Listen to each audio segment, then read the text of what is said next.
Chapter 986. The current situation was extremely dangerous for Gohan and Lu Qingmei.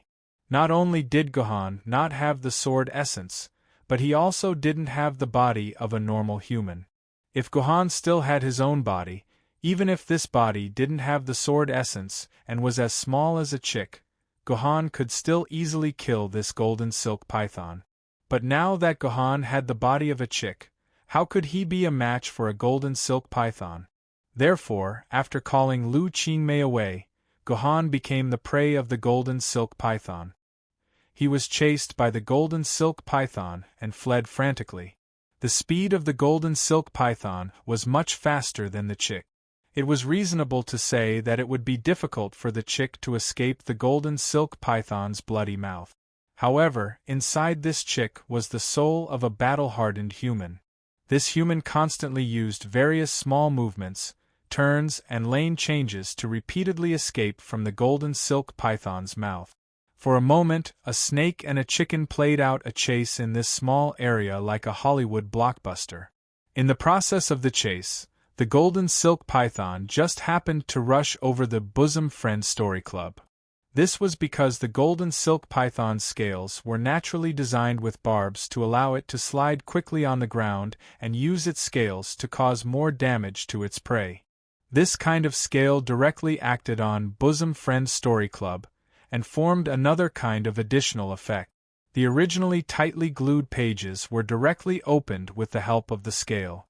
Such a sudden change surprised Gohan. Gohan immediately glanced at the magazine and found that the magazine had turned to the page with the words, "Desire is a scam, we are all slaves of desire." There was also a beautiful sex illustration on this page, but the key part was covered by a silk scarf. At the same time, a very risky idea emerged in his mind. That was to lure the golden silk python to repeatedly crawl over the Bosom Friend Story Club and turn more pages until it reached the page, the story here. China's population policy has been turbulent for 50 years. Therefore, the running Gohan deliberately led the golden silk python to crawl over the Bosom Friend Story Club. Soon, the pages of the book kept turning. Unfortunately, the golden silk python's willpower was not strong enough.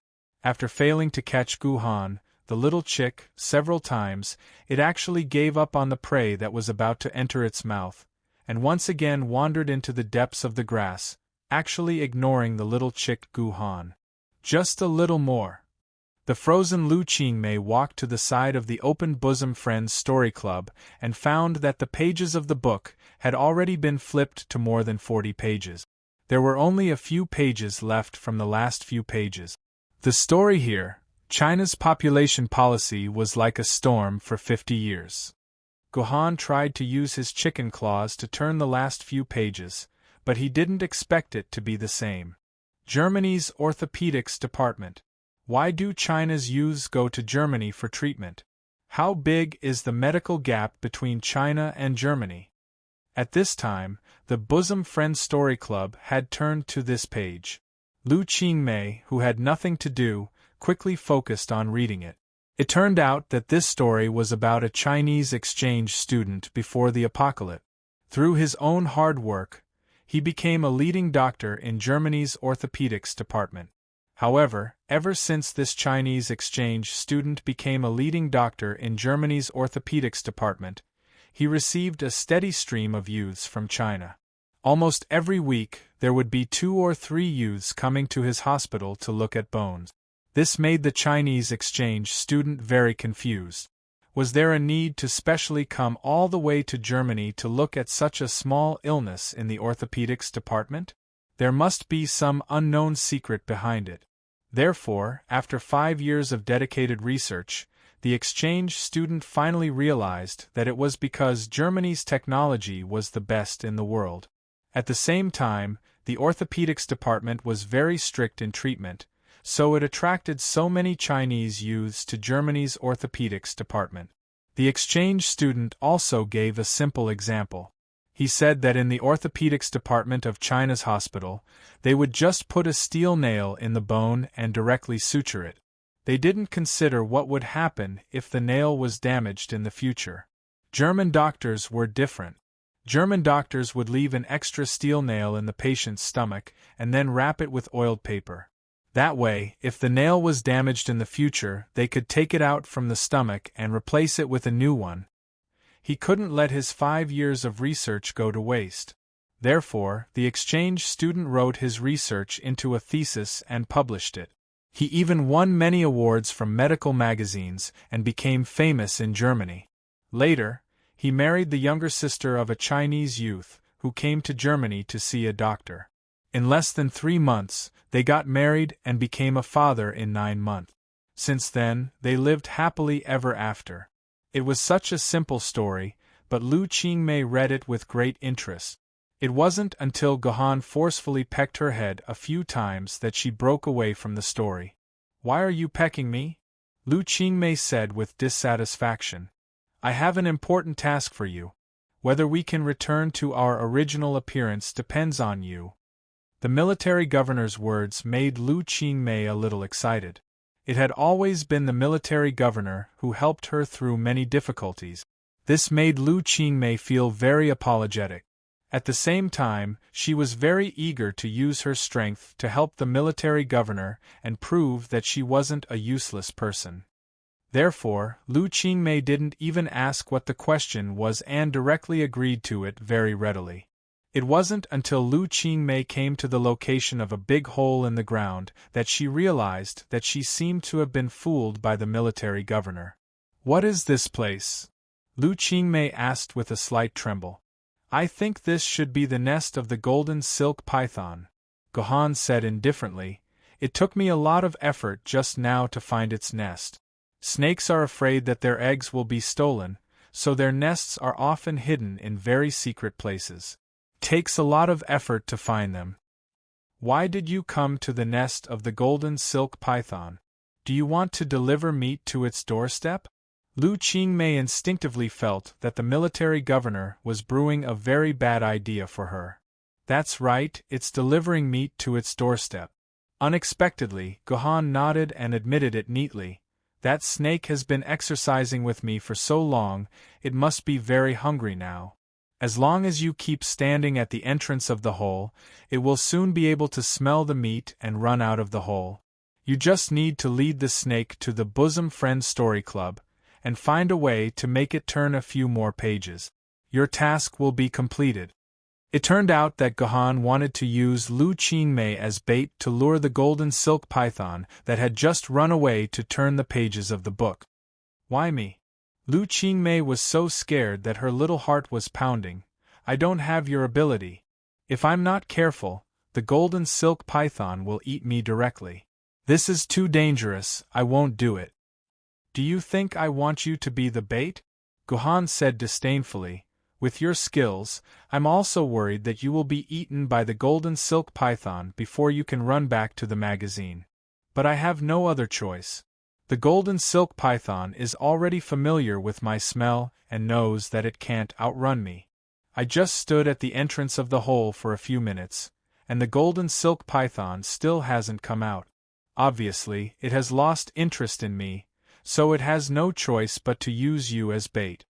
Speaking of this, Gohan paused and said in an even more contemptuous tone, "I say, Miss Lu Qingmei, you can't be that timid, right? Who are you calling timid? Let me tell you, this kind of simple provocation has no effect on me. I will not be fooled by you." Lu Qingmei stamped her little chicken claws. "You just wait at the side, watch how I lure that beast out." Sure enough, as Gohan had guessed, when Gohan hid in the grass and left Lu Qingmei alone near the entrance of the hole, the golden silk python could not resist the temptation of food and came out of its nest. Lu Qingmei, who had been paying attention to the movements in the nest, ran away without saying a word. When the golden silk python saw this situation and saw that the chicken was about to escape from its mouth, it couldn't care less about the strangeness inside and immediately chased after her at full speed. Lu Qingmei's running speed was far slower than Gohan's, and her flexibility and positioning were also not as good as Gohan's. So before she could reach the location of the Bosom Friends Story Club, the golden silk python had almost caught up with her and was about to swallow her. A stone suddenly flew out from a nearby bush and landed right under the golden silk python's body. The sudden small stone was like a banana peel, causing the golden silk python's body to stagnate. It could not help but spin in a circle, and its speed involuntarily slowed down. Lu Qingmei also took this opportunity to put some distance between herself and the golden silk python. The golden silk python immediately chased after Lu Qingmei, but every time it was about to eat Lu Qingmei, there would always be a stone flying out to block its way. Unknowingly, the golden silk python and Lu Qingmei had returned to the location of the Bosom Friends Story Club. Under Lu Qingmei's seduction, it also successfully flipped a few pages of the Bosom Friends Story Club. When Gohan, who was secretly observing from the side, saw that the Bosom Friends Story Club had been flipped to the page he needed, he immediately jumped out from the grass and took over Lu Qingmei's job as bait. When the golden silk python saw Gohan appear, its anger immediately dissipated. It tried to catch Gohan a few more times, but it still could not catch him. The golden silk python could only helplessly leave this sad place to see if it could find food that was not so slippery in other places. "I'm so tired."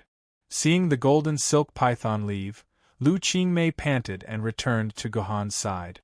Lu Qingmei was shocked by the crazy run just now, and she began to miss the wonderful taste of earthworms. She could not help but push Gohan and asked, "Hey, let's go eat some more earthworms." Unfortunately, Gohan did not respond to Lu Qingmei's suggestion, because at this time Gohan was completely immersed in the story here, China's Population Policy Turbulent 50 Years. Chapter 987. This article talked about a history that Gohan had never heard of. It said that China had a very unstable population policy before the apocalypse. It said that when China was founded, every couple was encouraged to have more than 5 children. The more children they had, the more they would be given the title of a heroic mother. However, in the 70s, this slogan changed to 2 children for every couple. In the 80s, it changed to something like, have fewer and better children, have a happy life, vasectomy for one person, glory for the whole family, vasectomy for one person, vasectomy for the whole village. If you don't pay the fine for having more children, the police station will find out. Vasectomy for those who should be, arrest them on sight. Witness pregnancy, birth certificate. 10 more graves than 1 more person. Have fewer children, plant more trees, have fewer children, raise more pigs. All in all, the policy of this era encouraged people to have only 1 child, which was the so-called one-child policy.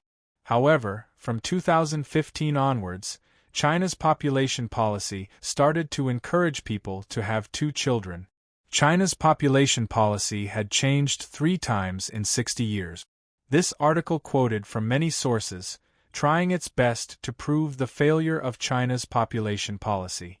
At the same time, it quoted the population policy of Yu during the Warring States period. In the end, the author of this article tried to prove to everyone that the more people a country had, the stronger the country would be. After reading the article, Gohan's first reaction was that this article had filled in a huge gap in the study of human society before the Great Destruction. It should be known that in the academic world, various experts had been arguing about the population policy of Huaxia before the Great Destruction.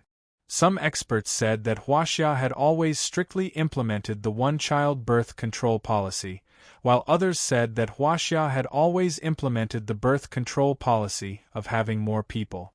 The debate between the 2 parties was fierce.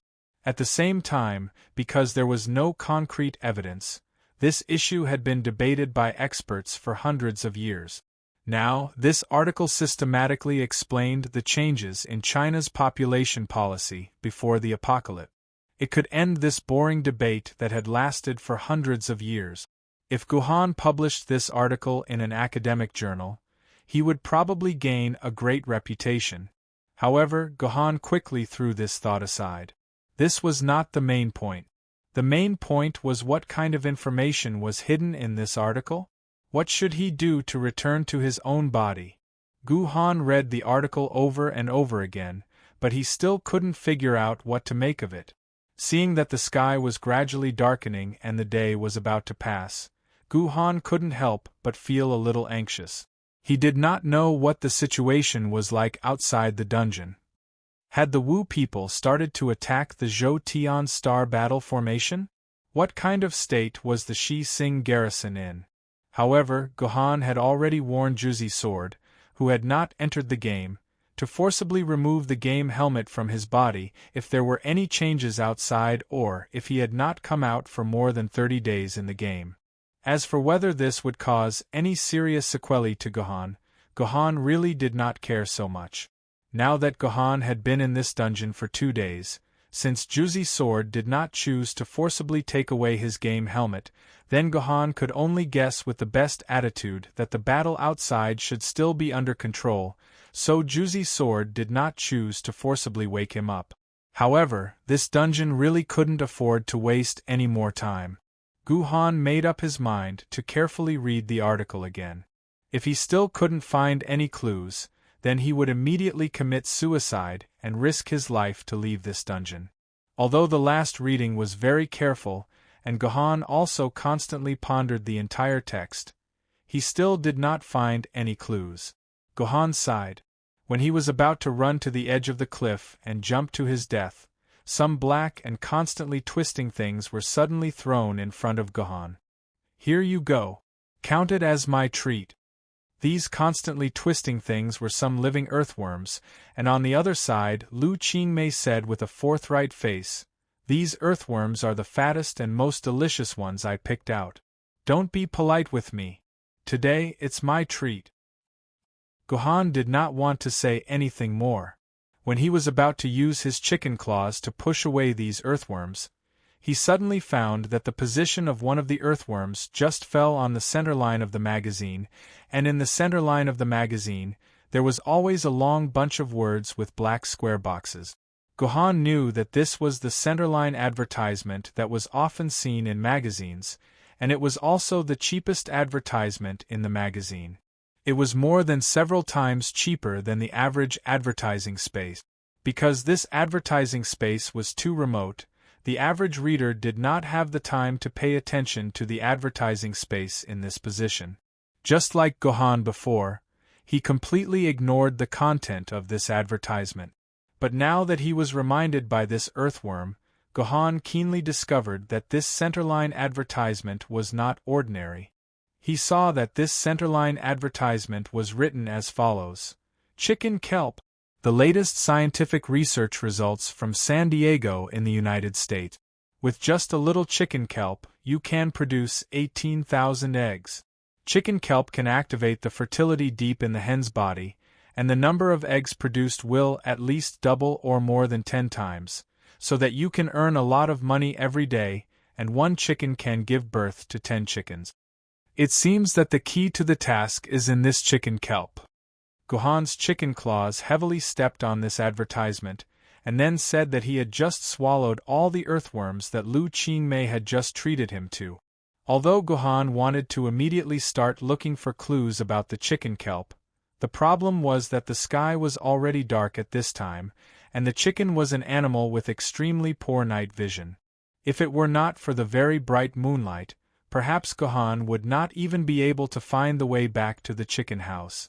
Although he was very unwilling, Gu Han could only bring Lu Qingmei back to the chicken coop, and then fell asleep in a state of worry. The next day, when the sky was still dark and the sky was still gray, Gu Han suddenly heard a loud and clear cry of a rooster. It was high-pitched and exciting, like a burst of charging horn, and people could not help but wake up from sleep. This kind of rooster crow lasted for a few minutes, and when Gohan was completely awakened by this crow, he saw Lu Qingmei looking at him with horror in her eyes, stammering and asking, "What's wrong with me? Why did I wake up involuntarily just now?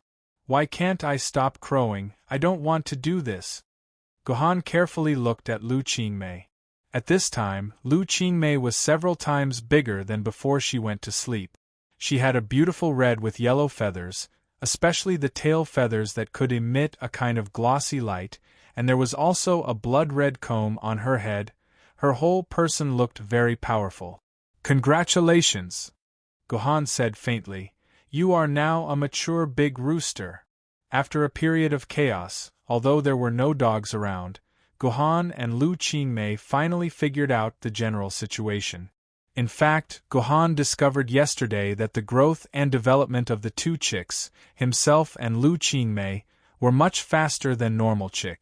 In one night, Lu Qingmei and Gohan had grown from 11 or 12 years old young chickens to 25 years old adult chickens. All aspects of their bodies had matured, and their pair of chicken claws had become powerful. Gohan felt that even if he encountered the golden silk python again, he would no longer be able to only escape without the ability to resist. However, the gender of Gohan and Lu Qingmei played a big joke on the two of them.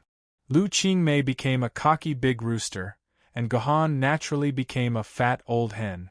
The two people's genders were completely reversed.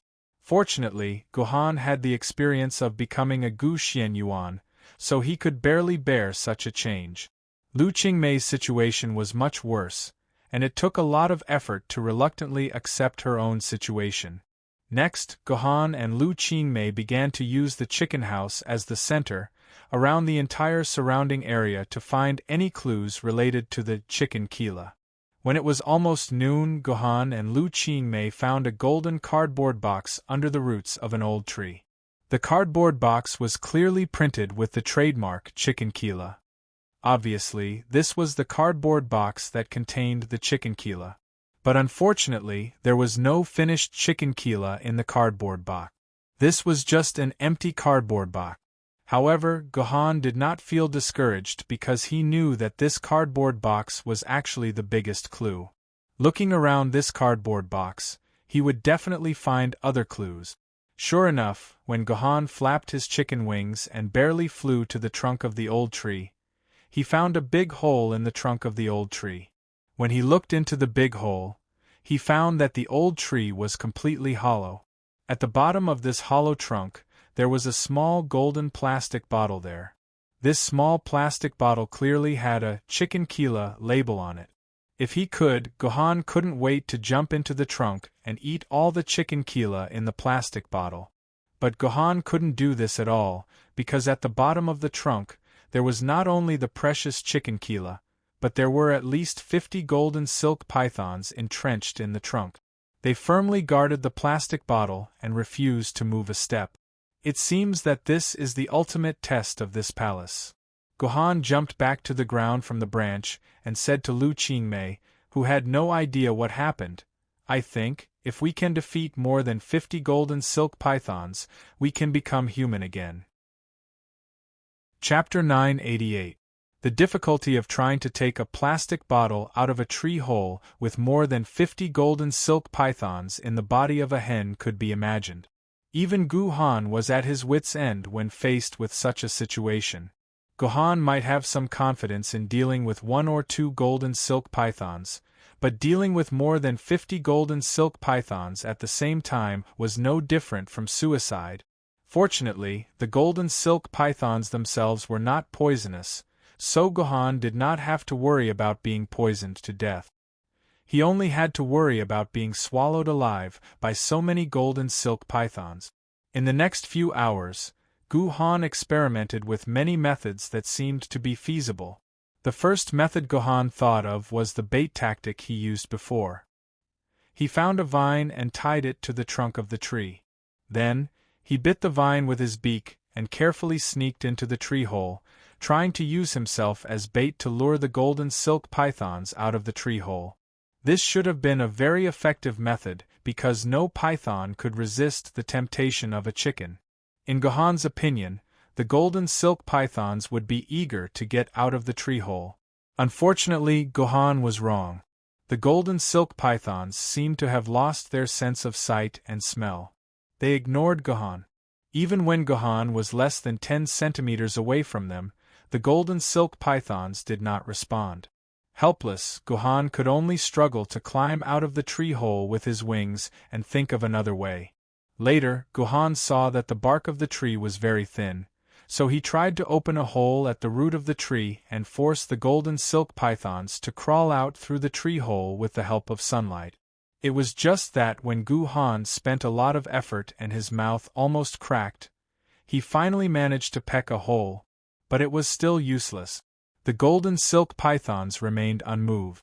In the end, Guhan even found a magnifying glass that he had lost on the ground. He used it to light a piece of plastic paper and threw it into the tree hole. He tried to use the black smoke and smell produced by the burning plastic paper to lure the golden silk pythons out. As everyone could probably guess, the golden silk pythons did not react at all. At this time, Guhan finally understood that these golden silk pythons were not normal golden silk pythons at all. They were golden silk pythons that had been tampered with by the fleeting year calendar. These golden silk pythons would probably never leave the tree hole for the rest of their lives, guarding the bottle of chicken kila. No matter how much he thought about it, it would be useless. There was only one way to get the bottle of chicken kila, and that was to go down and get it himself. But now, the problem was back to the beginning. Guhan had no way to deal with so many gold silk pythons. Before he found a way to deal with these gold silk pythons, he would die if he rashly went down. It doesn't make sense. There's no way Kanzu would set up such a checkpoint without a solution. While Guhan was thinking hard on one side, Lu Qingmei was trying very hard to catch the earthworms on the other side. Guhan had been tossing and turning in the tree hole for a few hours. During these hours, the two chickens had consumed a lot of energy, and Guhan had no other time to catch food. Only Lu Qingmei took up the responsibility of constantly digging the soil and catching a large number of earthworms as food for Guhan and herself. This was the only thing Lu Qingmei could do. Otherwise, she really did not know where she could help take care of Guhan. However, as the saying goes, a flower planted intentionally does not bloom, but a willow planted unintentionally grows shade. Lu Qingmei, who was focused on catching earthworms, had unknowingly turned over all the land around the tree. When she turned over a relatively flat piece of land, she suddenly felt something hard under the ground. Lu Qingmei used her claws to dig away the floating soil on this thing and found that it was a Xiaomi Mi Mix phone under the picture. This is a phone from the pre-apocalypse era? It really looks very cool. In addition to the frame, the whole front of this phone was the screen. It was a very popular full-screen phone before the apocalypse. I don't know if it can still be turned on?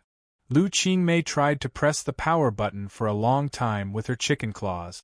She was surprised to find that the phone still had power and could still be turned on, although there was only 5% power left after it was turned on. But it was a pity that this phone was set to unlock 9 squares. It could not be unlocked without knowing the strokes.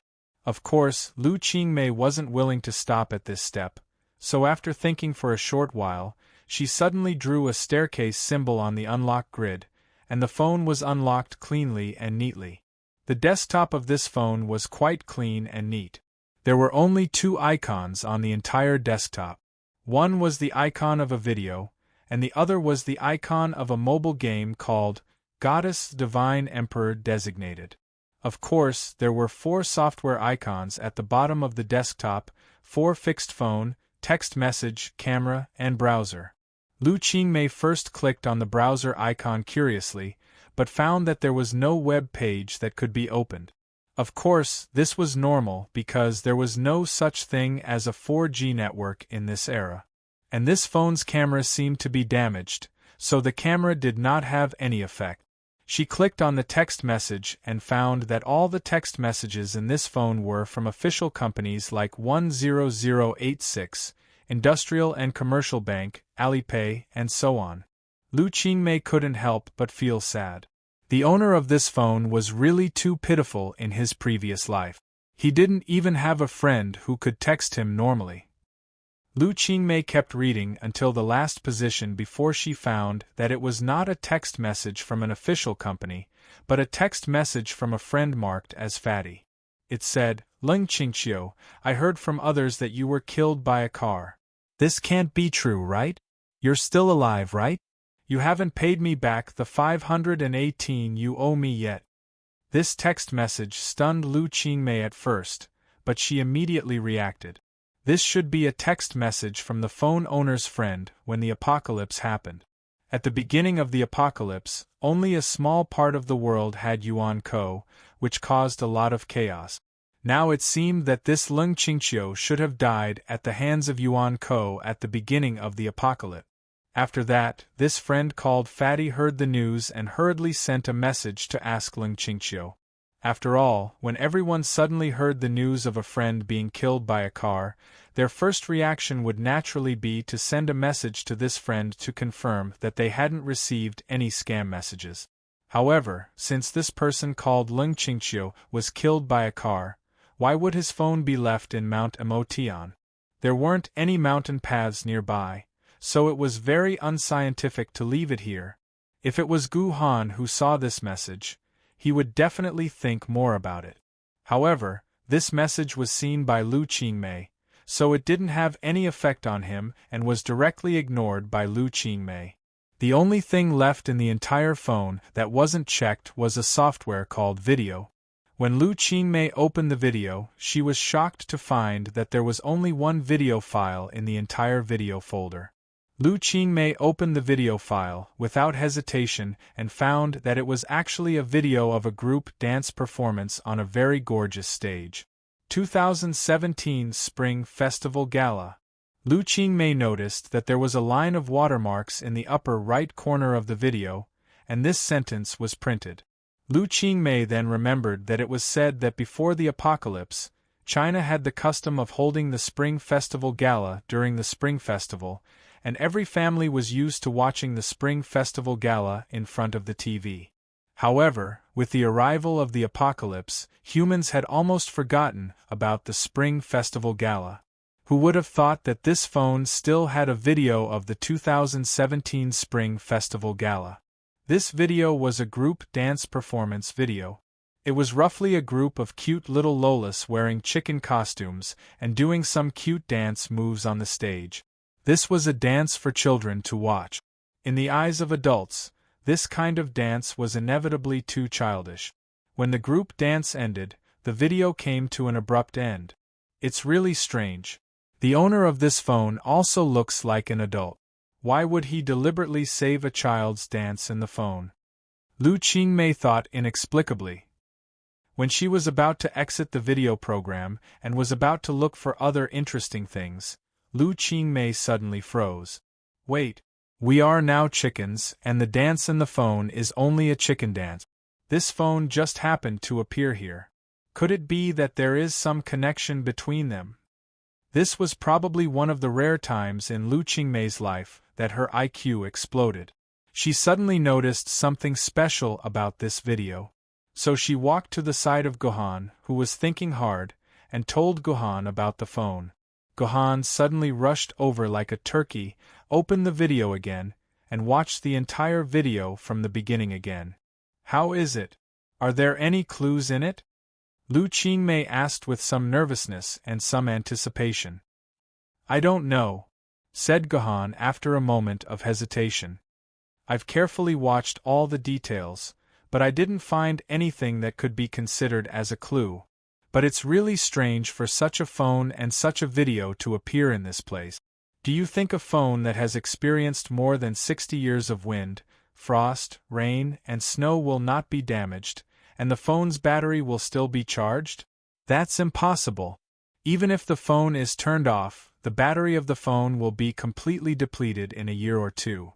It's impossible for it to be preserved for more than 60 years. Lu Qingmei shook her head. That's right. This phone did not appear here by chance. It was intentionally left here by fleeting Jiandi, said Gohan. Chapter 989. When you just picked up this phone, how much battery did this phone have? Gohan suddenly asked Lu Qingmei such a question. 5%. I'm sure. Lu Qingmei recalled for a while and said, now there is still 3% left. Both of us have watched the video twice in total, so the remaining battery can support us to watch it 3 times. This means that within 3 times, I must discover the mystery in this video, otherwise everything will be in vain. Speaking of this, Guhan took a deep breath, then clicked on the video again, and once again watched it carefully from beginning to end. Sure enough, as Guhan guessed, after the video ended, the remaining battery of the phone immediately jumped to 2%. How is it? Did you see anything? After watching the video for the second time, Guhan did not say a word. He closed his small eyes and kept replaying the video he just watched in his mind. After waiting for a full hour, Lu Qingmei could not help but ask after waiting impatiently. I saw something, but I can't guarantee it. A light flashed in Guhan's eyes, and then his body suddenly began to move, making some very awkward and strange movements. Lu Qingmei seemed to see a fool, but she immediately realized that the movements made by the military governor were exactly the movements performed by the chicks in the video. Guhan spent another hour to repeat this set of movements more than 20 times, and then immediately clicked on the video again to watch it again. In this way, the phone only had 1% battery left, and he could only watch the video for the last time. Lu Qingmei originally thought that after watching the video, Guhan would keep thinking like before, and then learn to dance like the other person. But unexpectedly, Guhan showed a puzzled expression and kept whispering to himself, "That's not right. Did I see it wrong? Could it be that I comprehended something wrong?" Guhan struggled for a while before he suddenly stomped the ground with his little chicken paw. After a few minutes, he replayed the video for the 5th time. When the final performance was over, the phone immediately shut down. At the same time, thick smoke suddenly came out of the back of the phone, followed by a burning smell. It seemed that the phone's battery had spontaneously combusted. Enough. This phone can't be used anymore. At this time, Lu Qingmei could also see that this phone didn't spontaneously combust. Instead, it had spontaneously combusted due to the scheming of an existence in the depths of skyscraping mountain. This was to prevent Guhan and Lu Qingmei from watching the video for the 6th time. Military governor, this time we really don't have a chance. Anyway, I didn't see any clues in this video. Now we're all depending on you. Did you see any clues? Lu Qingmei couldn't help but ask again. There are no clues here. We've been thinking about the wrong thing all along. Guhan said to Lu Qingmei with a bitter smile. There are no clues here. Lu Qingmei was shocked and then she became anxious. Then why did you say that there are clues here? Why are you jumping around like those little chicks? Are you having an epileptic fit? Are you wasting our time? Why are you so anxious? Although there are no clues here, there are hidden tools that can help me take out the chicken from the tree hole. Guhan's face showed a smile of wisdom. Tools? What tools? Unknowingly, Lu Qingmei played the role of a supporting character. A secret manual. Guhan glanced at the phone one last time, and added, a martial arts secret manual, a martial arts secret manual specially for chickens to practice. For the rest of the day, Lu Qingmei was dumbfounded as she watched Guhan practice the martial arts secret manual that he had comprehended from the video in the chicken coop. Guhan even gave this secret manual a vivid name, Heavenly Chicken Fight. It was said that the reason for this name was because there were a total of 8 moves in the Heavenly Chicken Fight, which could use the chicken's body to deal with different attacks. However, this name always had an indescribable piercing feeling in Lu Qingmei's ears, as if there was something wrong with it, but she couldn't tell what it was. However, Lu Qingmei had to admit that Guhan was indeed very talented in martial arts. This Heavenly Rooster Fight, which Lu Qingmei didn't understand at all. Guhan only watched the video a few times and spent only one day to practice it to the point that it was as good as the wind and water. This Heavenly Chicken Fight made full use of the characteristics of the chicken, turning the chicken's beak, claws, wings, and even the chicken's buttocks into a weapon. Vaguely, there was an invincible demeanor. Lu Qingmei even felt that if she didn't have the sword lady in her hands, she might not be a match for Guhan, the hen. A day later, Lu Qingmei and Gohan came under the old tree again. Lu Qingmei watched Gohan jump out of the tree hole without hesitation, and then heard a burst of dull sounds coming from the old tree, and occasionally heard the sharp cry of a chicken. This sound lasted for about 20 minutes, and all the movements finally calmed down. Finally, Gohan climbed out of the small hole he had pecked out, and finally, a plastic bottle stained with blood was in his mouth. Now, Gohan looked extremely miserable. About 2/3 of his feathers had fallen off, revealing the white and tender chicken under the feathers and the goosebumps all over his body. The exposed skin was almost full of wounds, and a lot of chicken had been directly bitten off. Only one claw of Gohan was left, and the other was nowhere to be seen. Maybe it had been eaten by the golden silk pythons as a drumstick. After eating this chicken feces, we can change back. Gohan struggled to open the cap of the plastic bottle. Looking at the plastic bottle soaked in chicken blood, Lu Qingmei was very touched. The military governor almost risked his life to get this jinkala back. She owed the military governor too much, and she didn't know how to repay the man in front of her. Lu Qingmei could only secretly promise in her heart that she would find a way to repay the military governor's kindness today, even if she had to sacrifice her life in this life. What are you waiting for? Eat it. When Lu Qingmei secretly promised, Gohan directly opened the plastic bottle with his mouth and found that there were only 2 white pills in the bottle. Gohan ate one directly, and then motioned Lu Qingmei to eat the remaining one. Okay. Lu Qingmei nodded, and then slowly dropped the remaining pill into her mouth with a very cherished attitude. She crushed it into powder little by little, and finally swallowed it into her abdomen. But what made Gohan and Lu Qingmei feel strange was that the 2 chicken feces did not have any effect after eating it. Gohan was still an old hen, and Lu Qingmei was still a big rooster. Could it be that my speculation is wrong? These chicken feces are not the key to my return?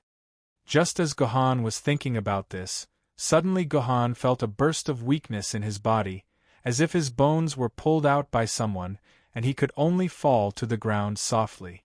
On the other side, Lu Qingmei was different. Her eyes suddenly became blood red, and her coxcomb seemed to be congested with blood, standing upright and stretching up, and finally, it was more than 4 times bigger than usual. And the feathers on her body had all changed from the previous red and yellow color to blood red, and her body itself swelled up as if she was injected with chicken blood. Wait, this metaphor seems a bit wrong. It seems that Lu Qingmei is now a big rooster.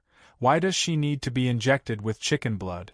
Well, these things are no longer important. The important thing is that at this time, Lu Qingmei's eyes have been staring at the weak body of Gohan.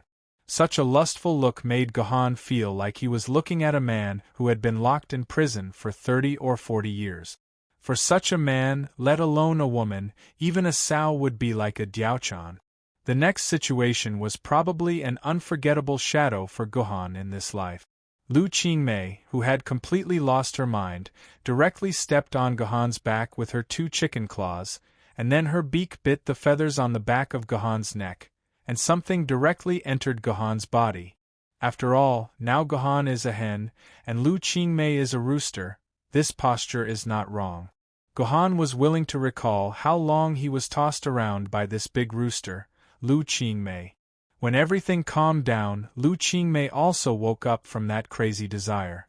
When she figured out what she had done, she could only explain very helplessly, "This is not her fault, this is all the fault of those chicken feces." At this time, Lu Qingmei returned to normal, but Gohan still did not have the strength to move. At the same time, Gohan felt a strong sense of excretion in his body, and then an egg was suddenly born under Gohan's buttocks. What happened next became out of control. Gohan completely broke the scientific common sense and laid 100 eggs in one breath. In the process of laying eggs, Gohan, who felt a strong sense of hunger, could only let Lu Qingmei start to catch a large number of earthworms to feed him, so that his body would not starve to death in the process of laying eggs. When all 100 eggs were laid, Gohan's disaster was declared over, and he regained control of his body. Gohan did not want to incubate these eggs at all, but these eggs were very simple. Without Gohan incubating them, they directly came out of the eggs, and then followed behind Gohan.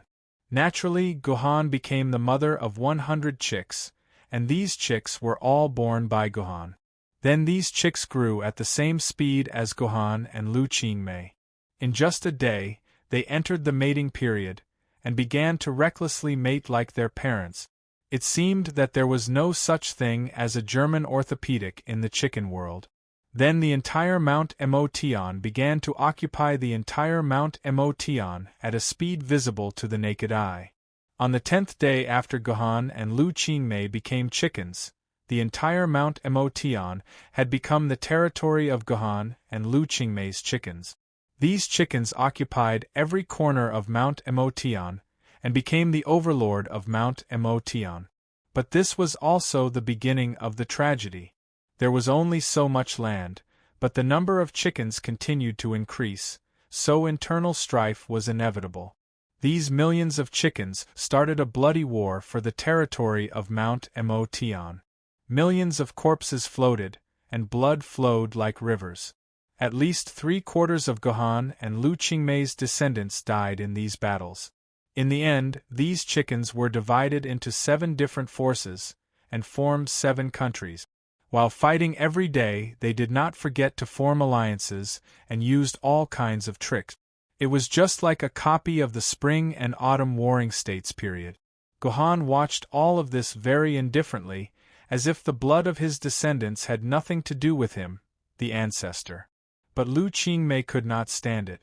She seemed to really treat these chickens as her own descendants, and then constantly tried to mediate the war, using her status as an ancestor to make these descendants reconcile. But all of this was sudden, and in the end, those descendants did not even recognize her as an ancestor. If not for Gohan, Lu Qingmei would have died under the siege of her descendants.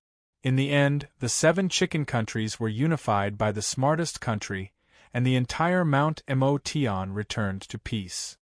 However, compared to the tens of millions of chickens at its peak, the remaining chickens in the entire Mount Emotion were less than 1,000,000. It was also at this moment that the 7 countries were unified that Gohan and Lu Qingmei suddenly felt the world spin, and their consciousness became blurry. When they recovered again, they had already returned to their own bodies, and those chicken countries no longer existed. There was only a palace with the plaque, Chicken Chicken Palace, quietly standing in front of them. What a terrible name! Gohan could not help but think back to Lu Qingmei's guess about the name of this palace. Strange, why has it only been an hour? We clearly spent more than 10 days together. Lu Qingmei looked at the phone in her hand in confusion. It clearly showed the current time. Indeed, only an hour had passed. Chapter 990. That's normal. Gohan was not surprised by the fact that only an hour had passed. I remember that fleeting Jiandi's sword mistress has the ability to cast illusions, right? Perhaps we didn't enter the body of a chick, but merely wandered around in an illusion. If it was an illusion, then why were the 2 eggs broken? The chick inside is gone. Lu Qingmei pointed at the 2 eggs in front of her. The shells of the eggs were still intact, but there was a large hole in the shell. It was obvious that something had crawled out from the shell. Maybe when we were in the illusion, someone came over and replaced these 2 eggs. Gohan said casually. What kind of explanation is that? Lu Qingmei's face was filled with disbelief. Why would fleeting Jiandi do something so senseless? Why would he change the eggs just to trick us? Why would fleeting Jiandi do something like that? I can't be bothered to talk to you. Gohan waved his hand. But don't forget, when we were just born, we ate the eggshell directly into our stomach. If we really became chicks, then these 2 eggshells shouldn't exist here. Lu Qingmei was speechless. The eggshell had indeed been eaten by Lu Qingmei. If everything that had happened was real, then the eggshell should not have existed. In fact, there were many details that proved that everything that had happened was just an illusion. For example, Gohan and Lu Qingmei's ridiculous growth rate, as well as the Chicken Kingdom's 7 heroes, which were made up of millions of chickens. Gohan and Lu Qingmei took the opportunity to enter the Chicken Kingdom Palace, which had appeared out of nowhere. They discovered that the palace was rather simple. There was nothing inside. There was only a stone tablet near the entrance of the palace. There was only a simple sentence on it: "Those who can see this palace have passed the test." It was to tell Gohan that he had passed the test. But military governor, why did fleeting Jiandi arrange such a strange test? What's the point of this test? I don't feel anything strange about it.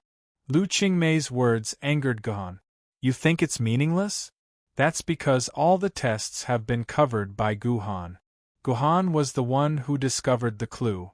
Gohan was the one who lured the golden silk pythons. Gohan was the one who found out the secret of the chicken bash. Gohan was also the one who mastered the skill and retrieved the chicken bash from the 50 golden silk pythons. And Gohan was the one who discovered the secret of the skill. This is because all the difficult things have been done by Gohan, so you, Lu Qingmei, feel that there is no point in doing it.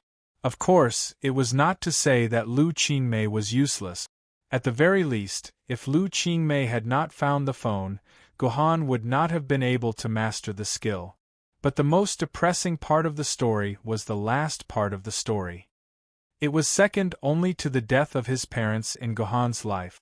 He was raped by a chicken, and the chicken was King Rooster. Thinking of this, Gohan couldn't be bothered with Lu Qingmei, the main culprit. He simply strode directly into the chicken house. Lu Qingmei saw that Gohan was unwilling to pay attention to her, and seemed to understand something in an instant, and then shouted loudly, "Don't worry, I won't tell anyone about me raping you. This is a secret that we'll keep for the rest of our lives." CK the secret that we'll keep for the rest of our lives. When Gohan heard this, he almost stabbed Lu Qingmei with his sword. If they weren't in the game's dungeon, Gohan wouldn't have hesitated to kill Lu Qingmei. He wanted to kill Lu Qingmei, the person who had traumatized him so much. But then again, although this Rooster Palace gave Gohan extremely bad memories, it also gave Gohan an extremely important treasure at the same time, and that was Heavenly Rooster Fights. It sounded a little inexplicable.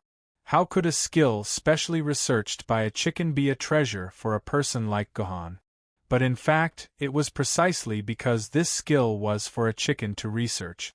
The whole skill did not take into account any factors related to humans. Instead, it opened a whole new door for Gohan.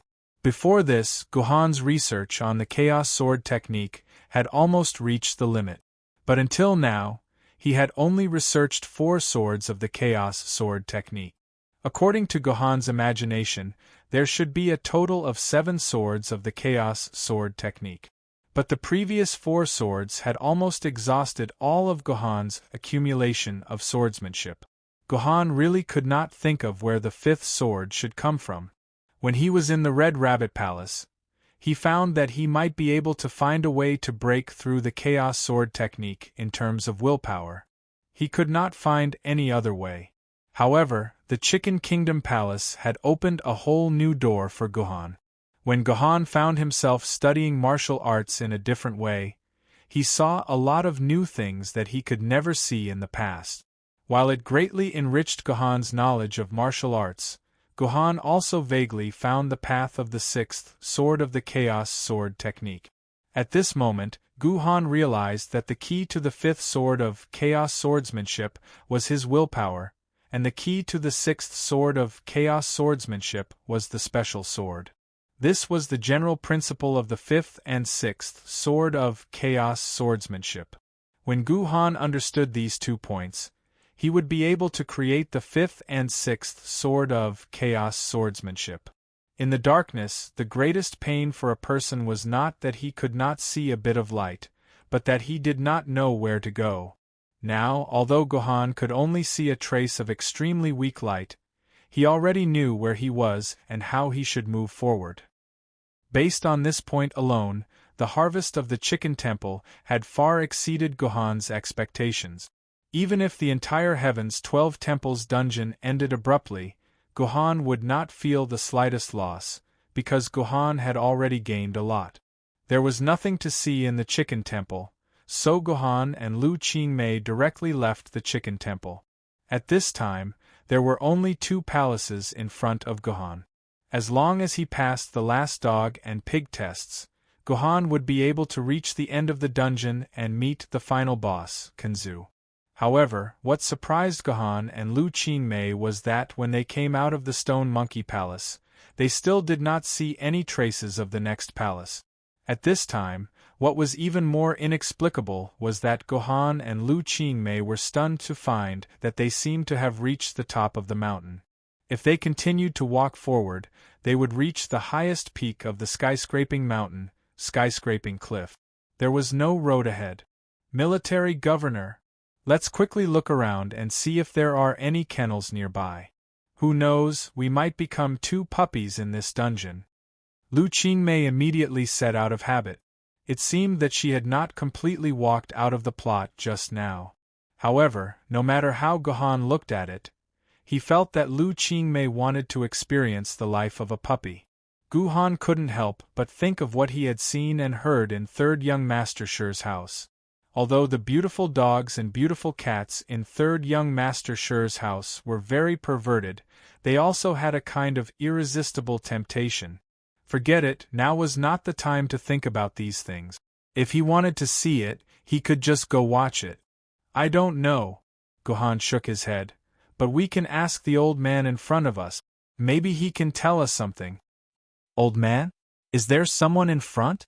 Lu Qingmei looked forward in confusion, and suddenly discovered that there was an old man with black hair in front of her. He was sitting on a small patch of grass beside the skyscraping cliff, and was looking at Gohan and Lu Qingmei with a smile on his face. Fleeting time. Fleeting time. Jiandi. Lu Qingmei's voice trembled as she spoke. Her face was filled with astonishment. It took her a lot of effort to pronounce the name of the old man. That's right, based on his appearance, this old man was none other than the Sword Ancestor's flowing calendar. Whether it was in this era or 900 years later, the appearance of the Sword Ancestor was like the appearance of the great ancestor of the Celestial Empire. Everyone would firmly remember his appearance. The Sword Ancestor had gone deep into the memory of every human being, and it was impossible to forget him for a lifetime. Why is Jiandi here? Lu Qingmei began to panic. She did not expect to see Fleeting Time Jiandi here. Even though Lu Qingmei's goal was to meet Fleeting Time Jiandi, she had thought that she would have to pass 2 more trials before she could meet the number 1 player in the world, Jiandi. She did not expect to meet him right after passing the Rooster Palace trial. Military Governor, do you think that this Fleeting Time Jiandi is a fake? At this moment, Lu Qingmei's intelligence was off the charts. She came up with a rather constructive idea. Do you think this Sword Emperor Lunyan is fake? He is actually the 11th Palace's test? That's hard to say. Gohan's expression was grim. He pushed Lu Qingmei's back.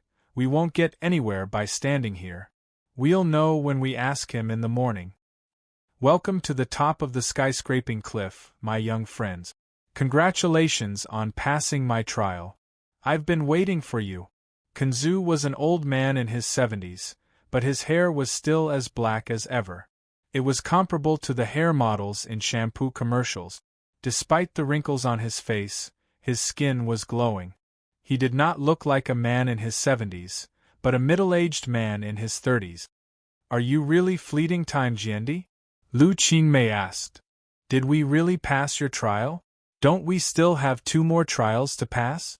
Who said that you still have 2 palace tests to pass? The Sword Master smiled and said, Why didn't I know? Chapter 991. Isn't that obvious? Lu Qingmei replied softly, We've only reached the 10th palace, the Rooster Palace. There are still 2 more palaces to go. Of course you shouldn't come out now. That's interesting, little girl. Since when did I, Fleeting Year Calendar, say that this place is called the 12 Skyscraping Palaces? Fleeting Year Calendar asked with a smile. Of course it's. Lu Qingmei's words trailed off as she remembered that the 12 skyscraping palaces were not official names. They were names given by the sword-bearers themselves. Lu Qingmei could still remember the Fleeting Year organization's announcement of the 12 skyscraping palaces 9 years ago. It was said that Fleeting Year Jiandi had set up many tests in the skyscraping mountain in hopes that talented sword-bearers would be able to pass the tests and become Fleeting Year Jiandi's inner disciple. In this notice, the words 12 skyscraping palaces had never appeared at all. After that, more and more sword-bearers started challenging the palaces. The name of the 12 heavenly palaces was formed by the consensus of the sword-bearers. Therefore, Sword Emperor Lu Nian had never told anyone else that this place was called the 12 heavenly palaces. But aren't the 12 skyscraping palaces arranged according to the order of the 12 zodiac? Lu Qingmei was still full of doubts as she asked, from the Mouse Palace at the beginning to the Chicken Palace just now, shouldn't there be more? Are there 2 palaces for the dog and the pig? Ah! Fleeting Year Calendar laughed out loud. This is where the prejudice and ignorance of the world lies. Even though I named the palaces after the 12 zodiac, who has the OCD to make all 12 of them appear? The world thinks that there are 12 palaces in the skyscraping mountain, and they are named after the 12 zodiac. My Fleeting Year Calendar only uses 10 zodiac signs, and I only use the names of the 10 zodiac signs. I don't want to use the last 2 zodiac signs because I want the ignorant people to understand that the world is not what they think it is. In this world, there are no rules other than the laws of nature. There are no 12 skyscraping palaces in this world, only 10 skyscraping palaces. Do the 2 of you understand? Fleeting Calendar had a smug look on his face when he said this. Clearly, he was very happy to be able to fool the world. In this regard, Lu Qingmei could only express her speechlessness. She thought to herself, the big shots really know how to play. In the end, she could only respond helplessly. However, Gohan did not feel any sense of ridicule or helplessness. On the contrary, he understood some things because of these words. Things were indeed as Kanzu had said. No one stipulated that the first 10 zodiac signs of the 12 zodiac signs must be used. No one stipulated that a car must have 4 wheels. In fact, even if it had 5 wheels, it could still run forward happily. This was the sad thing about humans. It was easy for their thinking and intelligence to be limited by rules and regulations, unable to break free.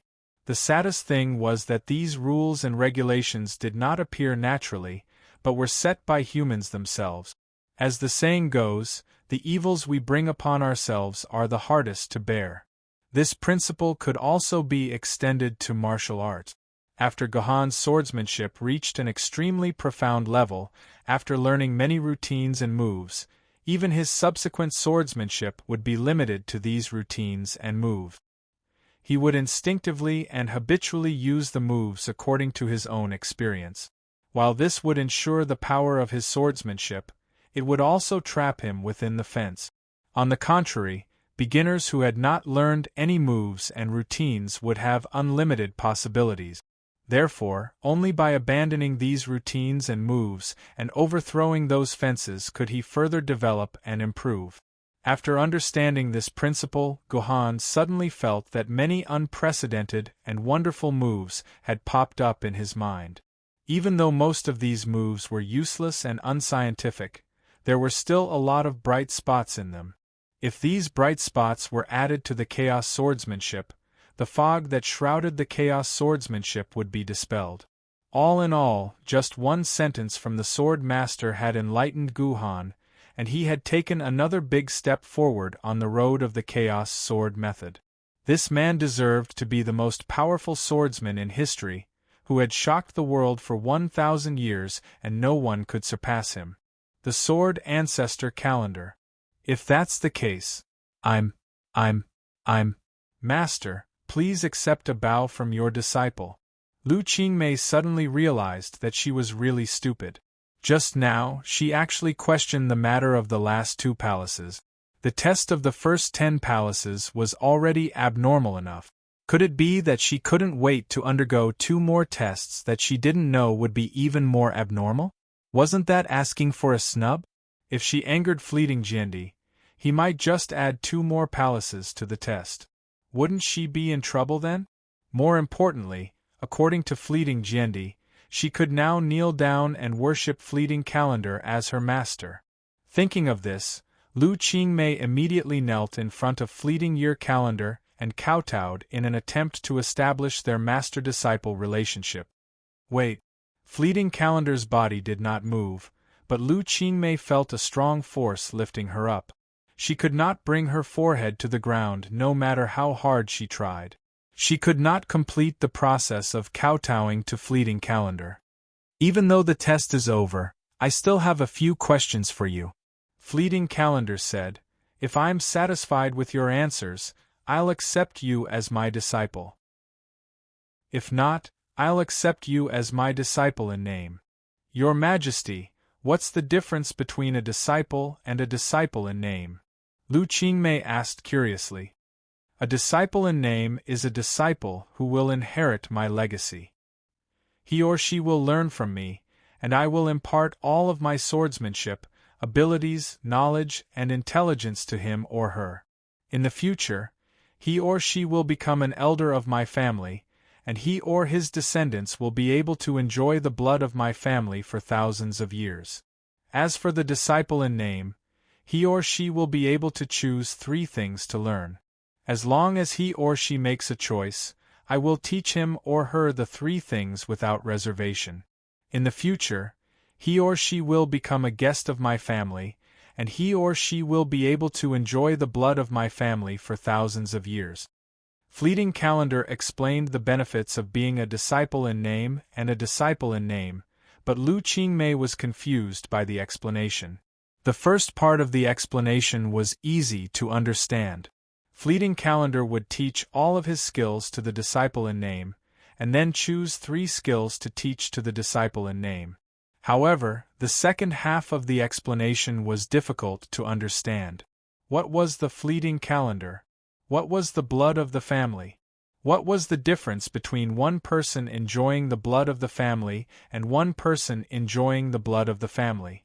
Lu Qingmei was about to ask the question in her heart, but fleeting Calendar did not give her a chance to speak. She did not expect fleeting Calendar to wave his hand and say, I know what you want to ask. You'll understand these things in the future, but I can't tell you now. Since fleeting Calendar had said this, Lu Qingmei could only suppress her doubts.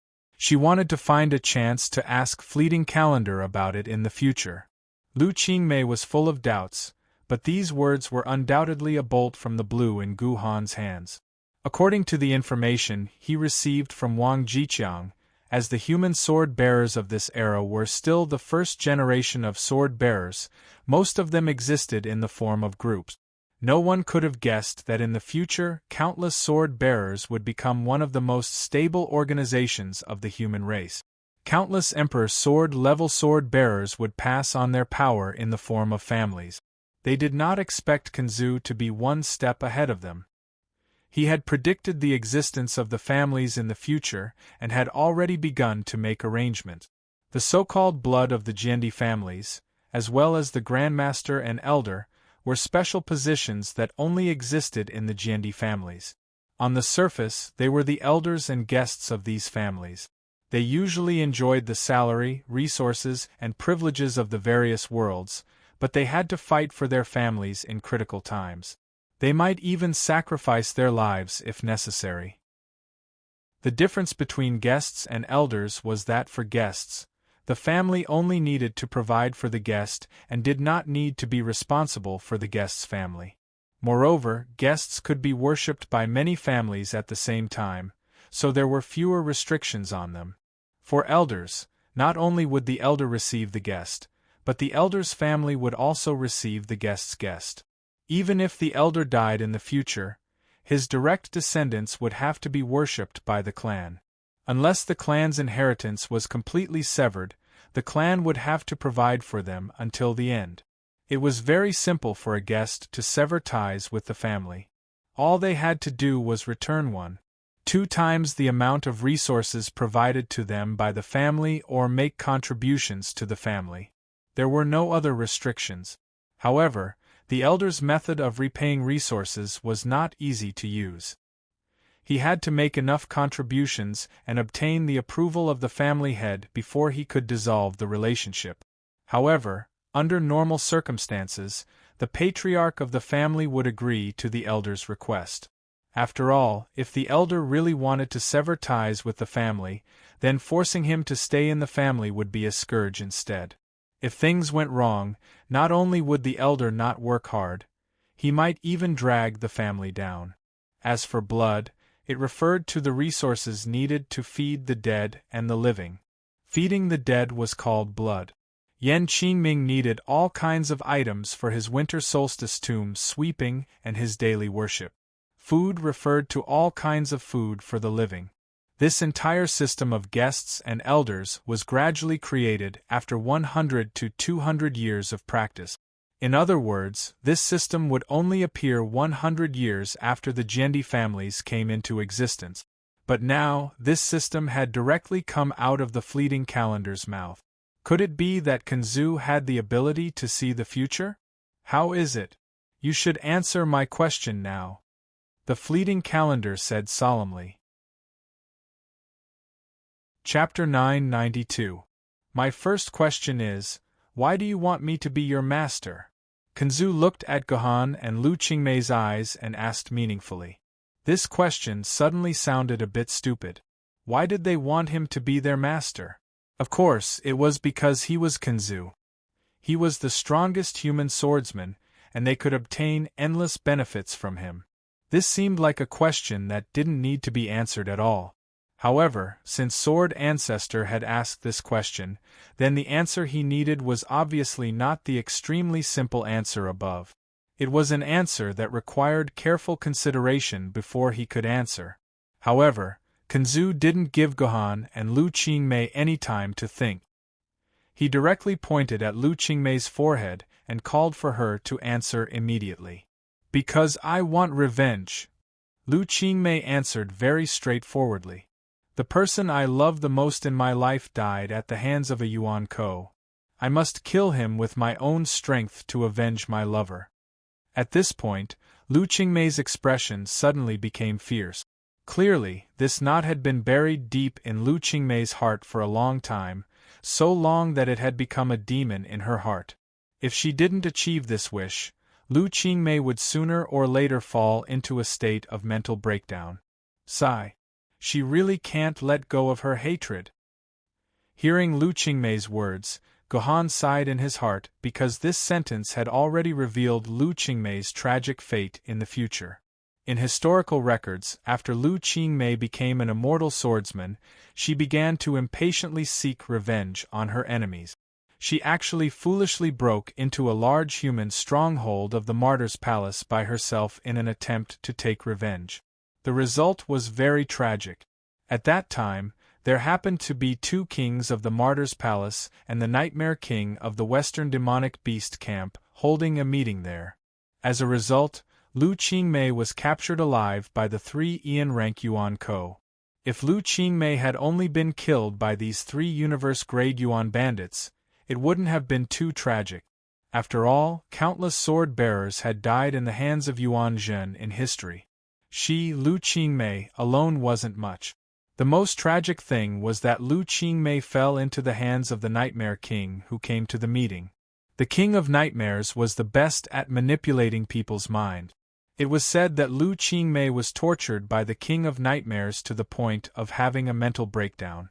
However, her mind was controlled by the King of Nightmares and she became the King of Nightmares' puppet. She was then released back to Yanjing City.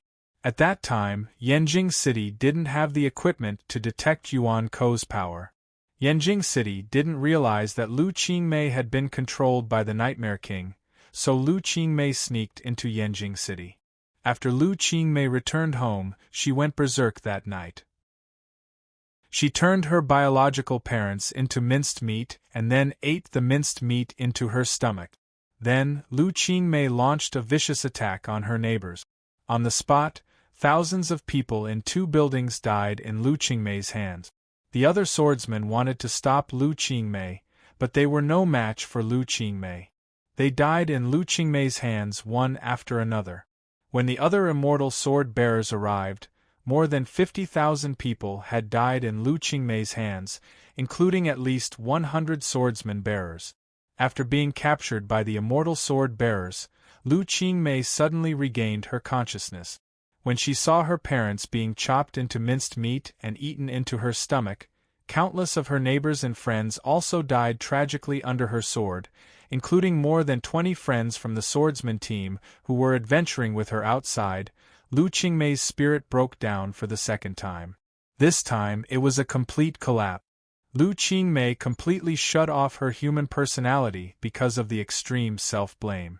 She thought of herself as a rooster, and all her actions were no different from a rooster.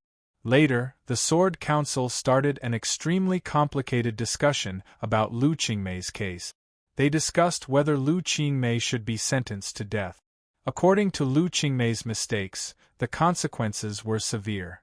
Even if Lu Qingmei was killed 10,000 times, it wouldn't be too much. But the problem was that Lu Qingmei was controlled by the Nightmare King. Her original consciousness was not wrong. On the contrary, she was a person who had suffered great pain and torture. For a moment, the Sword Committee was arguing endlessly over Lu Qingmei's punishment. Some wanted her to be executed immediately, while others wanted her to be released without charge. In the end, the Sword Committee came to a compromise and decided to imprison Lu Qingmei in the Discipline Commission's prison for eternity, never to be released again. Gradually, 20 years passed. When people gradually forgot about Lu Qingmei, Yanjing City was besieged by the Western magical beast forces. At that time, 2 Jiandi ascended in 3 years. It was when the human forces were at their weakest, while the Western magical beasts were at their peak. After a fierce battle that lasted for 3 months, the newly constructed second ring of Yanjing City was breached. 5 of the human immortal sword-bearers had also fallen. The moment the second ring was breached, the remaining sword-bearers could only begin to lead the people to hide in the core area to carry out their final resistance. At this moment, no one would pay attention to Lu Qingmei, who had been locked up in the second ring prison for 20 years. As a result, when the violent Yuan bandits entered the abandoned prison of the Discipline Commission of Morals and violently broke open the door of Lu Qingmei's cell and prepared to eat her, this woman, who had been locked up for 20 years, unexpectedly killed all the Yuan bandits who broke into the Discipline Commission of Morals and Discipline Commission without the help of the Sword Lady. After Lu Qingmei came out of the Discipline Commission's prison, she went on a killing spree. In the process of killing, she was lucky enough to find her famous Sword Lady sword, the Butcher Sword. When Lu Qingmei was imprisoned, the Sword Council had forcibly severed the sword mark between the two of them. Later, the Sword Council had coordinated with another sword-bearer and sent the sword away. However, this sword-bearer was unfortunately killed by Yuan Ko in the process of guarding the second ring. The butcher's sword circled around and finally returned to Lu Qingmei's hand. However, Lu Qingmei could no longer synchronize with it. In the end, Yuan Ko discovered Lu Qingmei, the fish that had escaped the net. He began to gather a large force to surround and kill her. Among the people surrounding and killing her was the King of Nightmares, the Yuan Ko who caused Lu Qingmei to end up like this. Unfortunately, the remaining documents did not describe how Lu Qingmei fought in the end. They only knew that Lu Qingmei forcibly fought with a group of Yuan Ko. The moment her head was chopped off by Yuan Ko, her butcher's sword also shattered the King of Nightmares' demon heart. In the end, the two of them perished together. After the King of Nightmares, Yuan Ko, who had a powerful bewitching ability, the defense situation in Yanjing began to stabilize. After many difficulties and obstacles, the reinforcements from Lengthen City finally arrived under the leadership of Floating Light Jiandi. The forces of both sides worked together to finally repel the Western demonic beast. Since then, the Western demonic beasts suffered a great loss and lost the title of the number 1 force under Yuan Ko. Instead, this title was transferred to the Heavenly Court. According to the memories of the participants at that time, if Lu Qingmei and the King of Nightmares had not perished together, Yan Jing would definitely not have been able to hold on until the time when the reinforcements from Lengthen City arrived. That was the only time in Yan Jing's history that it had been breached. This was the tragic story of Lu Qingmei that Gohan knew. Not only did this poor woman suffer inhumane torture, but she also killed her parents and friends with her own hands. She was also imprisoned like a rooster for 20 years. Although she finally succeeded in taking revenge and perishing together with her enemy, such a tragic experience could never be reversed. She was also rated as one of the most tragic sword-bearers after the apocalypse. In later generations, Lu Qingmei appeared in many different television series, some in the form of a supporting role. For example, large-scale television series such as Yan Jing Destruction, Floating Light Jiandi, Cardinal Jiandi, and so on, all of them had traces of Lu Qingmei, the Scarlet Sword Fairy. There were also many television series with Lu Qingmei as the main character. Among them, Scarlet Blood was the most famous and created a craze of viewership at that time. In later generations, it had been remade more than 10 times, becoming one of the most remade television series. However, no matter which television series it was, there was only one big boss in it, and that was the King of Nightmares. The King of Nightmares was naturally described as Lu Qingmei's lifelong enemy, the source of all her pain and suffering. However, they neglected an extremely important issue, and that was that the source of all of Lu Qingmei's pain wasn't the King of Nightmares, but the enemy who made Lu Qingmei take a huge risk to enter the Martyr's Palace. This person clearly wasn't the King of Nightmares who had just arrived at the Martyr's Palace for a meeting, but the other Yuan Ko in that stronghold. When Gohan first learned of the Scarlet Sword Fairy's tragic story, he had already discovered this point. Unfortunately, at that time, Gohan had searched through all the information he could find, but he couldn't find any information about the other Yuan Ko.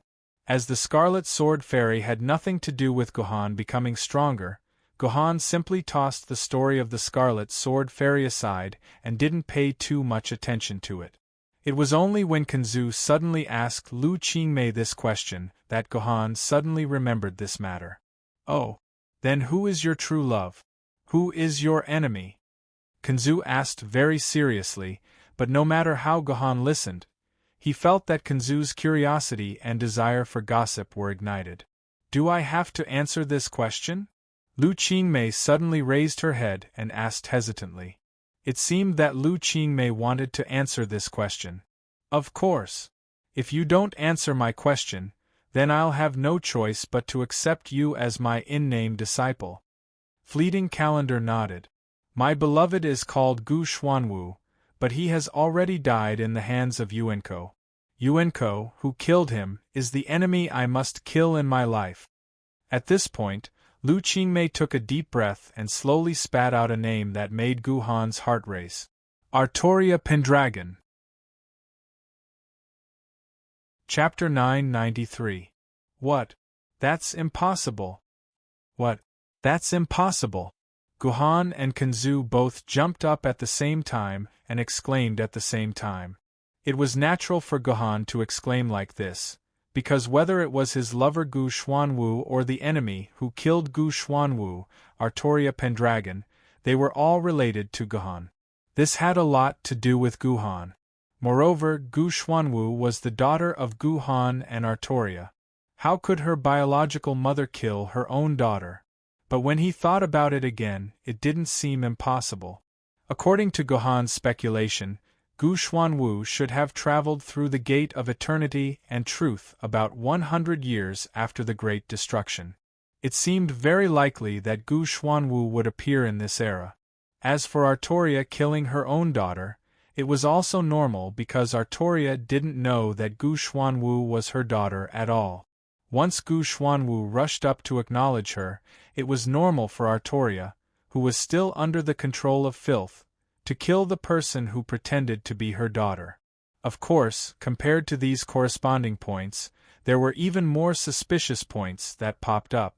According to Gohan's previous information, Gohan's family should have been established by Gu Xuanwu, and Gu Xuanwu was once a swordsman of the heavenly gathering cloud sword. Gu Xuanwu should have grown to become a swordsman of the immortal sword level at the very least, and it was impossible for her to die so easily in the hands of Artoria. And Lu Qingmei said that Gu Xuanwu was her lover, so how could a woman like Gu Xuanwu become another woman's lover?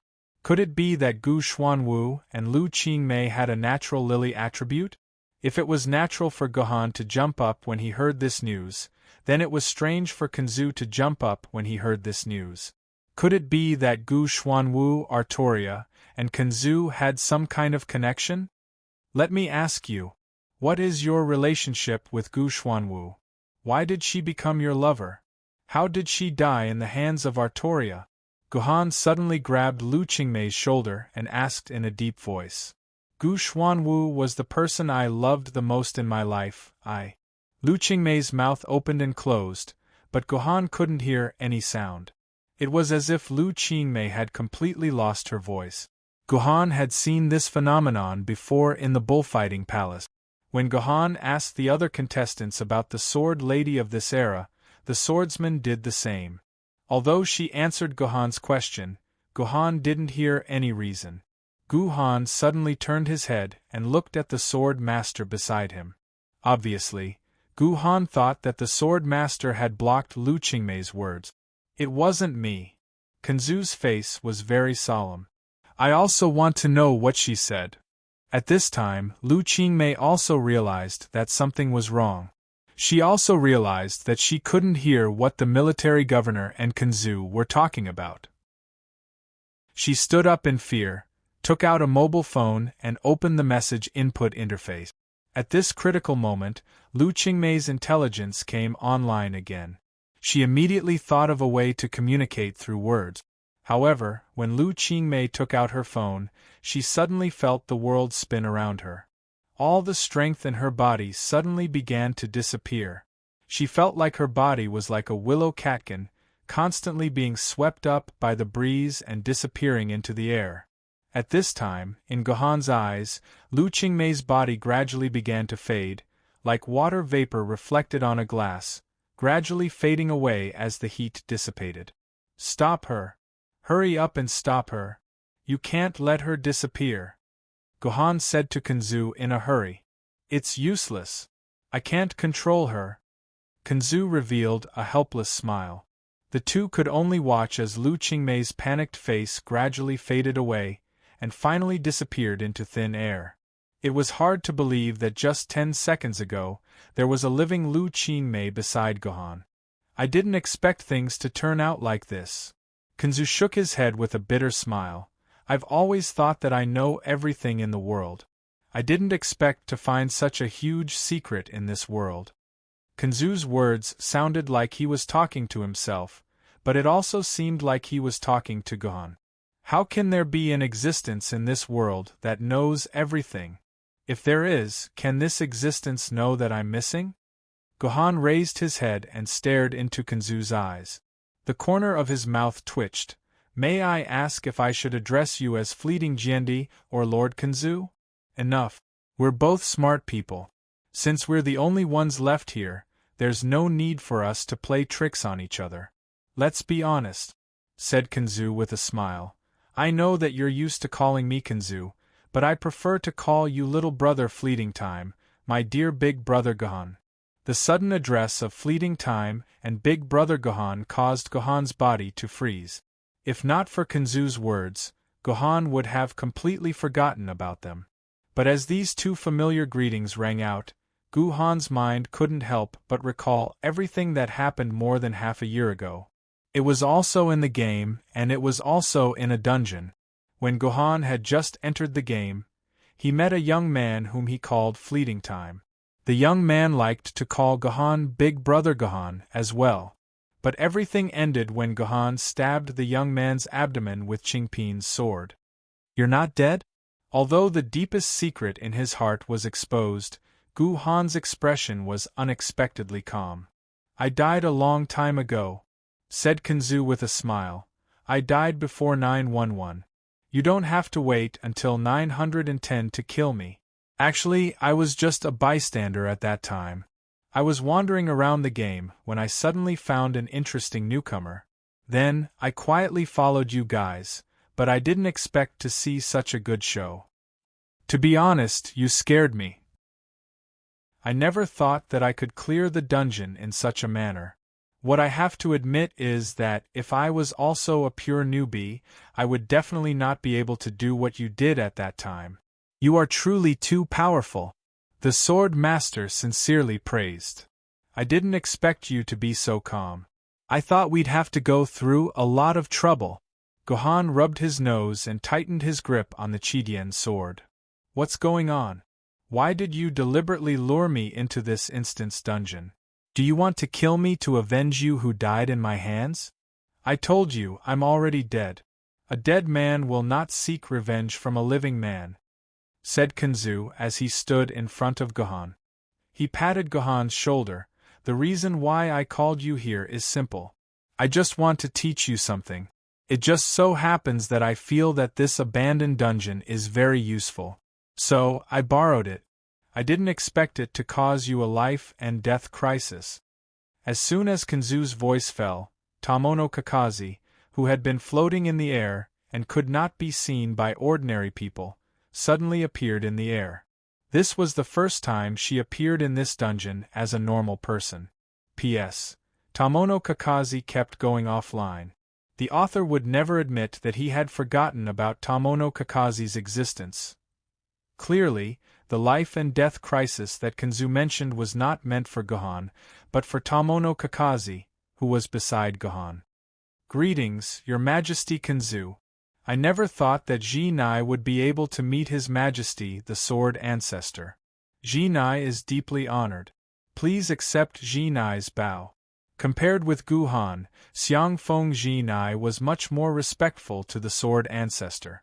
The moment she appeared, she immediately prostrated herself on the ground and prepared to kowtow to Kenzu. No need. My recklessness has caused you trouble. Truth be told, I do not know how to deal with this matter. I am sorry.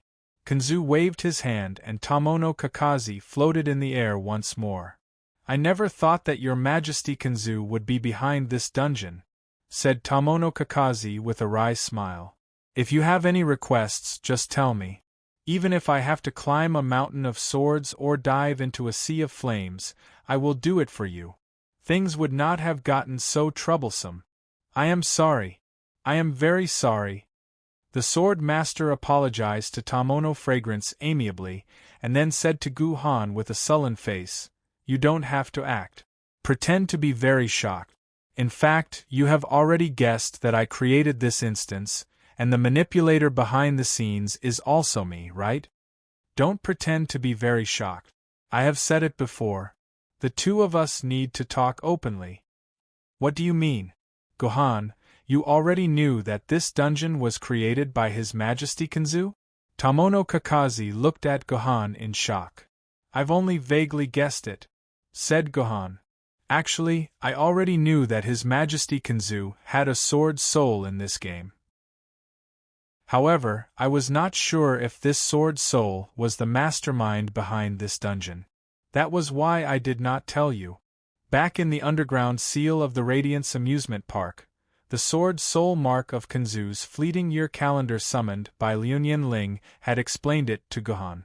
When this game was created, a spiritual sword with his sword soul was used.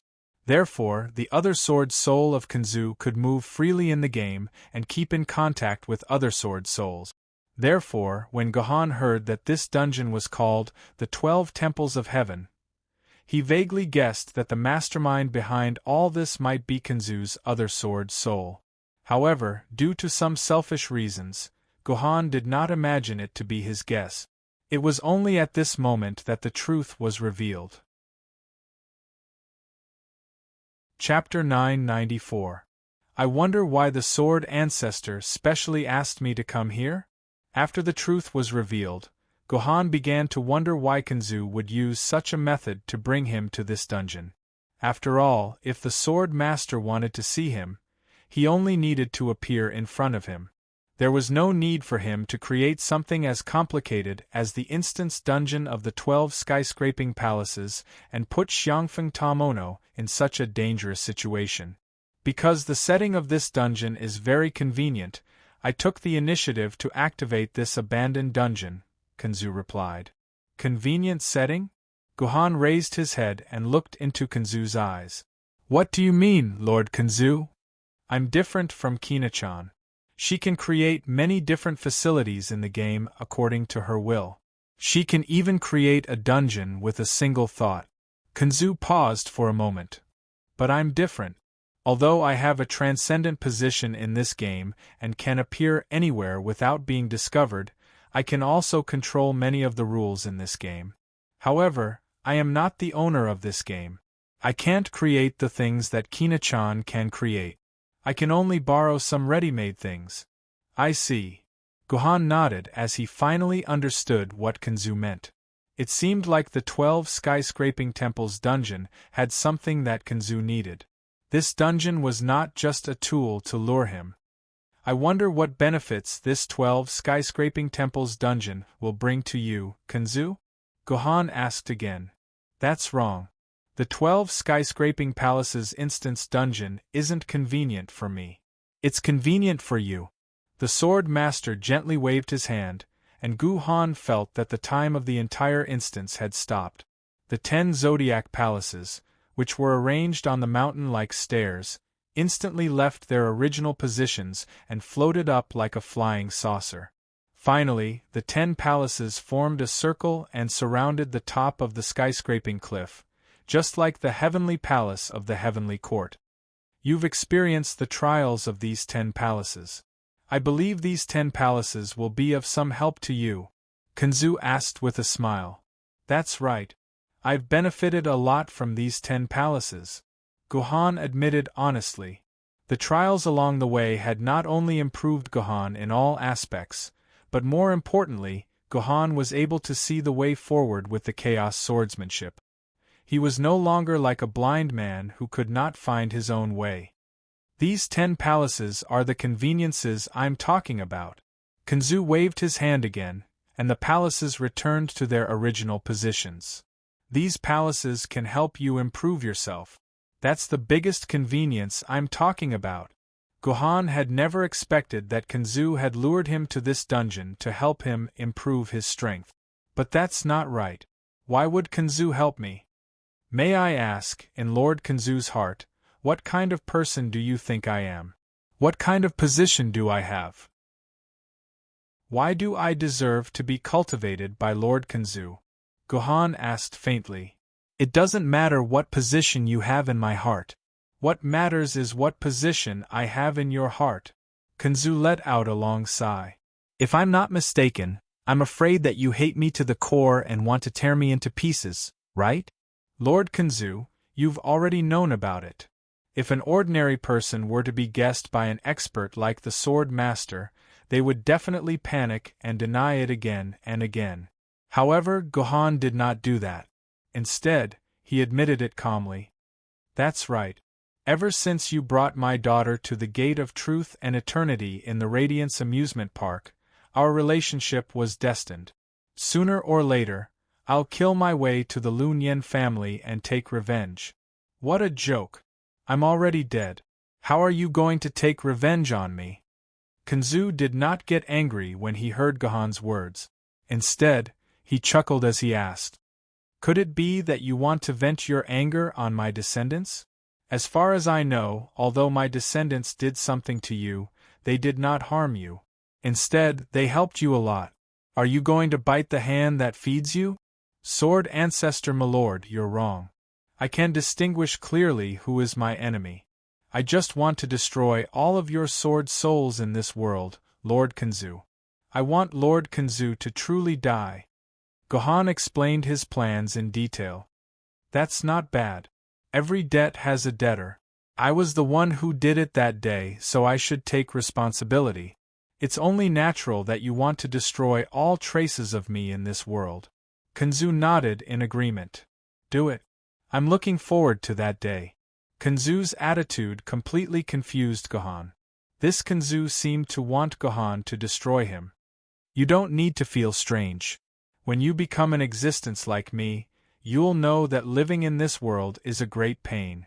If it wasn't for the fact that I want to protect this world until the end, I would have killed myself long ago. Kanzu revealed a disappointed expression. I'm very happy that you're here. This means that there's finally someone in this world who can take over my position. I can finally welcome the day when I'm free. Kanzu revealed a sincere smile. What position does Lord Kanzu want me to take over? Is it the position of the so-called leveler? Gohan asked with a frown. Seeing Kanzu like this, Gohan suddenly felt very uncomfortable. It was as if he was about to take over the worst and most painful position in the world. You actually know about the leveler? Kanzu revealed a shocked expression for the first time. Who told you? That's not a term you should know. It's someone from another world called Fleeting Maple. Gohan did not hide anything and told Kanzu everything. This was a very strange feeling for Gohan. Although the person in front of him was one of Gohan's greatest enemies, Gohan could not hide anything from this person.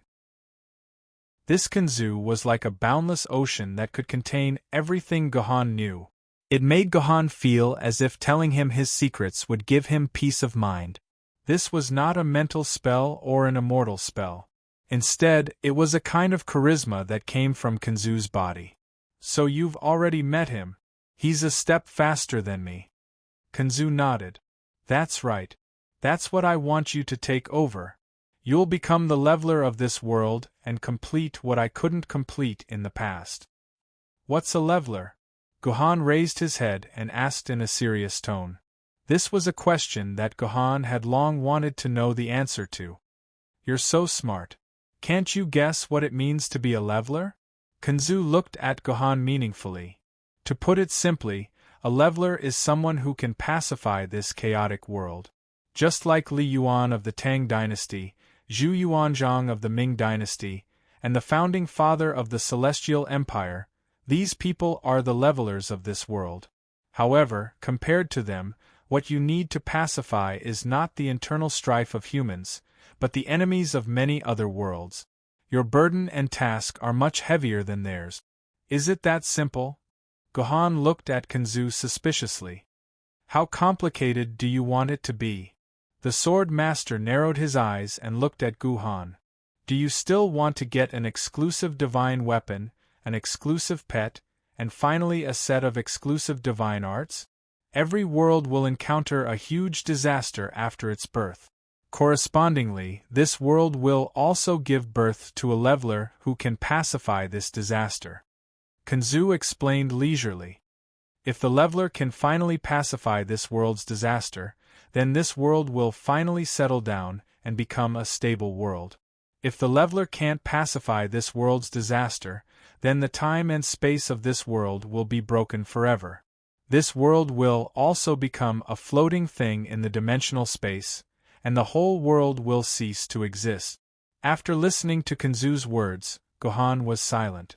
Just like what Kanzu said before, in fact, he had more or less guessed the meaning of a leveler. However, Gohan didn't expect the responsibility of a leveler to be so heavy. At most, Gohan thought that if the leveler failed, the entire human race would perish. However, he never thought that the whole world would be destroyed together. Why me? Gohan was silent for a long time.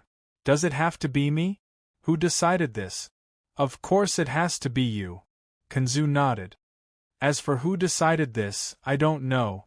However, I think that if there is really someone who can decide the fate of this world, that guy must be a shameless bastard, a bastard without dignity and bottom line. That's right. That's it. Gohan smiled and nodded. On this point, he had reached a consensus with Kanzu. But if I understand correctly, Master Kanzu, you used to be the leveler of this world. Gohan asked puzzledly. According to what you said, after you died, didn't this world already perish? Why did it still exist for 1,000 years? That's because I abandoned another world. Kanzu suddenly said such a strange sentence. Gohan wanted to ask more, but Kanzu waved his hand and said, "You've asked me so many questions, I should also ask you a question. Who is the woman who disappeared just now? Why did you try your best to help her come here?" Chapter 995. Kanzu's question confused Gohan. Why would Kanzu ask him who Lu Qingmei was? This was clearly an NPC in this dungeon. Gohan felt that he should be the one asking Kanzu who Lu Qingmei was. This woman was not part of my plan. Kanzu seemed to see through Gohan's doubts and took the initiative to explain. I thought that you were the only one who could reach the top. I didn't expect you to bring this woman up. She was not part of my plan, so I asked her those questions first. Isn't the entire dungeon under your control? Why did something like this happen? Gohan asked in confusion. I've said it before. I thought that everything was under my control. But in the end, this world is not under my control. Kanzu smiled bitterly. This dungeon was originally an abandoned dungeon. The NPCs here are all set up by the dungeon itself. I didn't make any changes to these NPCs, so I don't know much about them. Then has Lord Kanzu heard of the Scarlet Sword Immortal? Gohan asked again. I've heard of it, but not when I was alive, but after I died. Kanzu smiled. Like you, I learned of this Scarlet Sword Immortal through the television series of the future. I deeply sympathize with her tragic experience, but I never thought that one day I would have such a story with her. Could it be that the Scarlet Sword Immortal didn't clear the skyscraping 10 palaces? There were as many sword-bearers as there was an ocean of them. How could I remember every sword-bearer who came to challenge the palace? Kanzu looked at Gohan meaningfully. If it weren't for you, I'm afraid that woman would have been eliminated in the Scarlet Rabbit Palace. How could she have come here? Gohan didn't say anything. Lu Qingmei's ability to reach the top was indeed due to Gohan. There was no doubt about that. That's not the most important thing. The most important thing is that the disappearance of that woman was out of my control. Even though I had taken complete control of this instant's dungeon and was keeping a close watch on everything within it, that woman still managed to break free from my grasp. Under the control of a certain power, she disappeared. At this point, Kanzu hesitated for a moment. Until now, I still haven't figured out whether she disappeared on her own or under the control of some unknown force. You may not know this, but I actually only arranged for one egg to be placed in the chicken coop, but when you arrived there were 2 eggs, and the rule of clearing the level changed from defeating all the gold silk pythons to producing countless offspring, and then witnessing the changes and progress of the entire race, the Sword Master said with a dignified expression.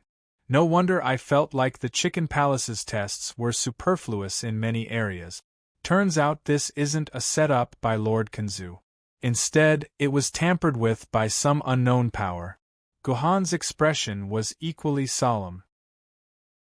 Even though it was just a small change, what it represented was enough to shake the entire game and even the entire human world. If there's another unknown force that can make that woman disappear in my hands, that means there's a third unknown force in this game. This is an extremely dangerous matter. Countless human consciousnesses are controlled by that unknown force.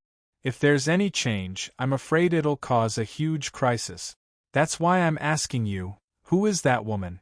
Why did you help her like that? Why did I help her?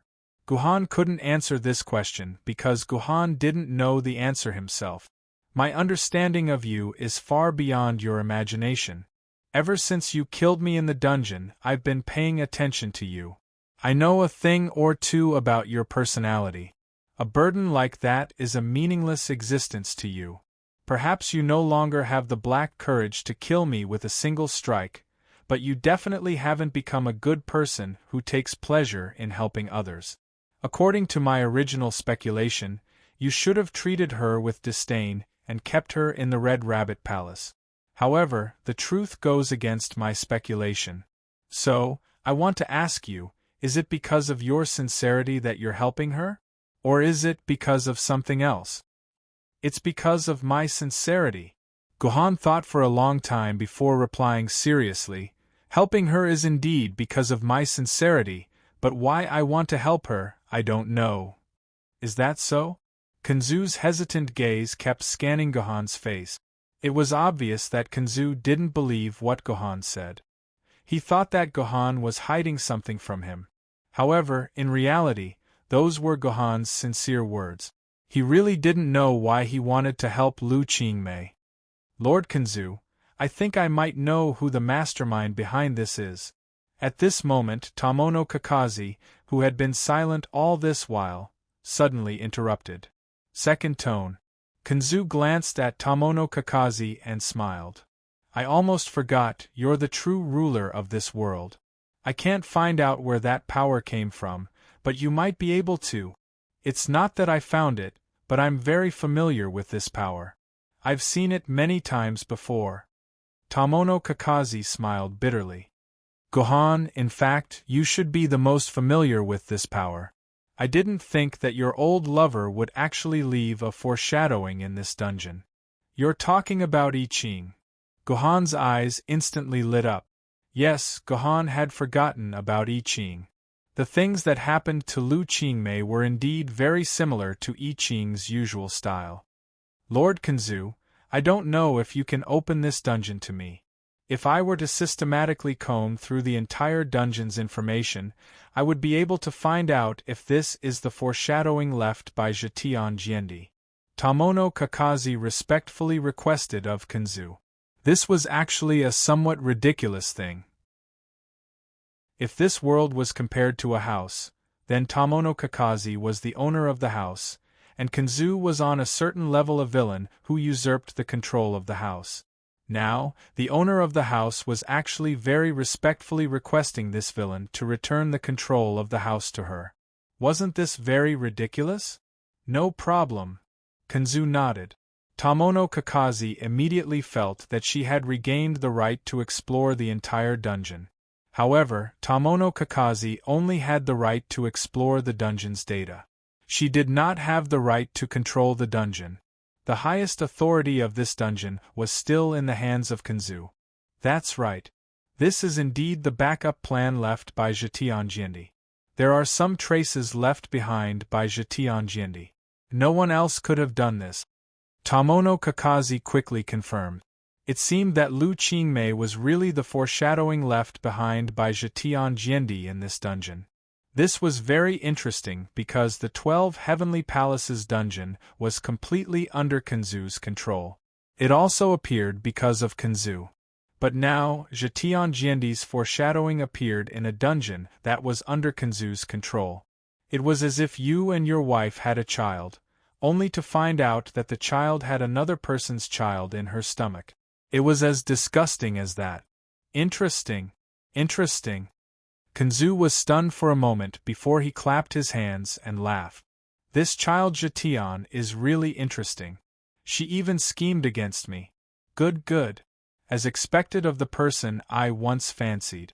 It's just that her mind is a little too rigid. She only has herself to blame for her ending. This sentence made Gohan's heart skip a beat. What did Kenzu mean by this?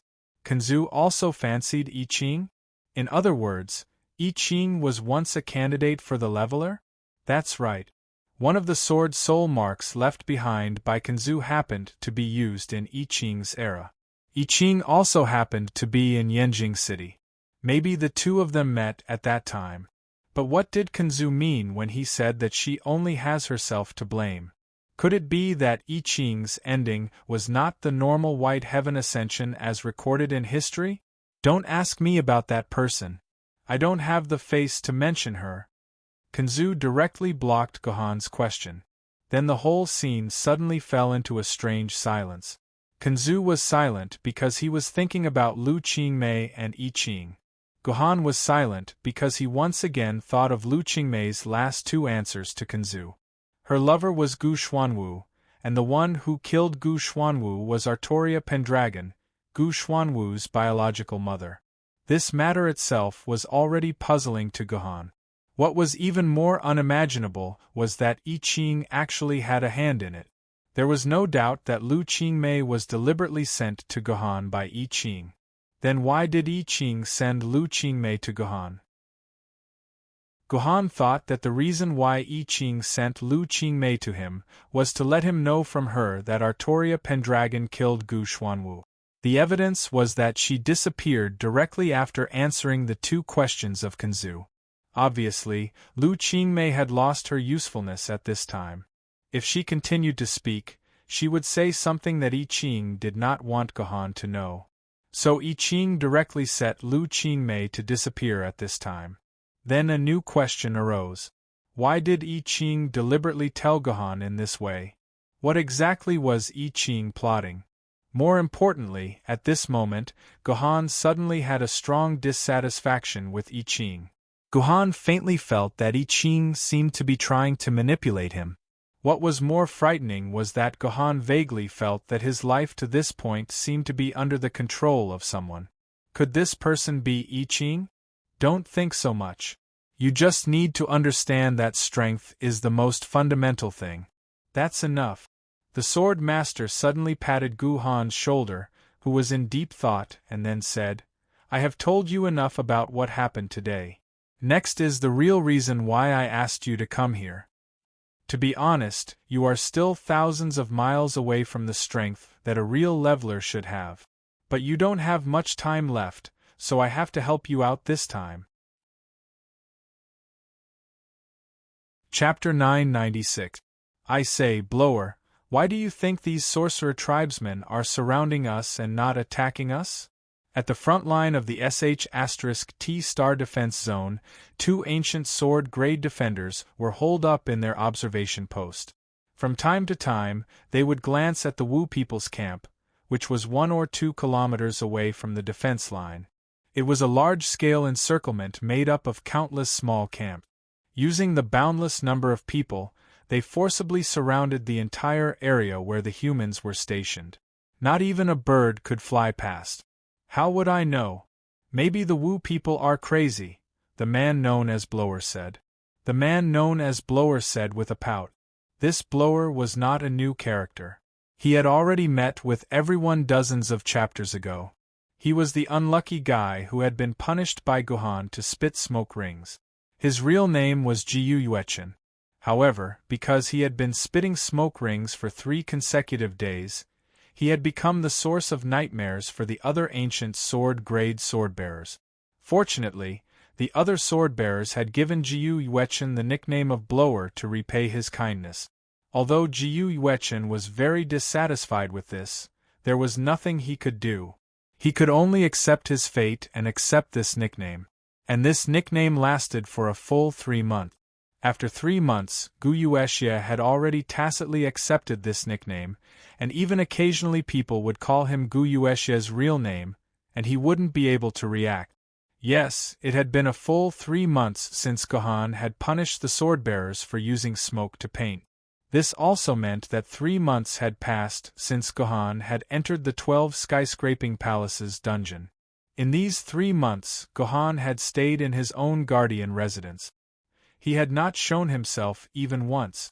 However, the sword-bearers under him had already gotten used to this. They did not dare to complain, lest they were captured by their scary leader to paint again. I think there must be a huge conspiracy behind this. Those Wu people must be up to no good by gathering here. Perhaps they are trying to lure our attention here, and then secretly make some sneaky plans to catch us off guard. The person who was talking to Jiu Yuechen said, Enough, Iron Sparrowhawk. Your words have made my ears grow calluses. Everyone King knows that Wu people must have his own scheme for doing this, but the problem is, who knows what the hell these Wu people's schemes are? Jiu Yuechen yawned out of boredom. Look at the time. Why haven't the 2 people who are changing shifts arrived yet? Don't tell me they want us to stand guard for another hour? Who knows? Iron Sparrowhawk was halfway through his sentence when he suddenly felt the entire ground start to shake. The 2 fellows were caught off guard, and were directly shaken off the observation deck. F***CK. What happened? Jiu Yuechen and Iron Sparrowhawk tumbled and crawled back to the observation deck. Then, they saw a scene that left them dumbfounded.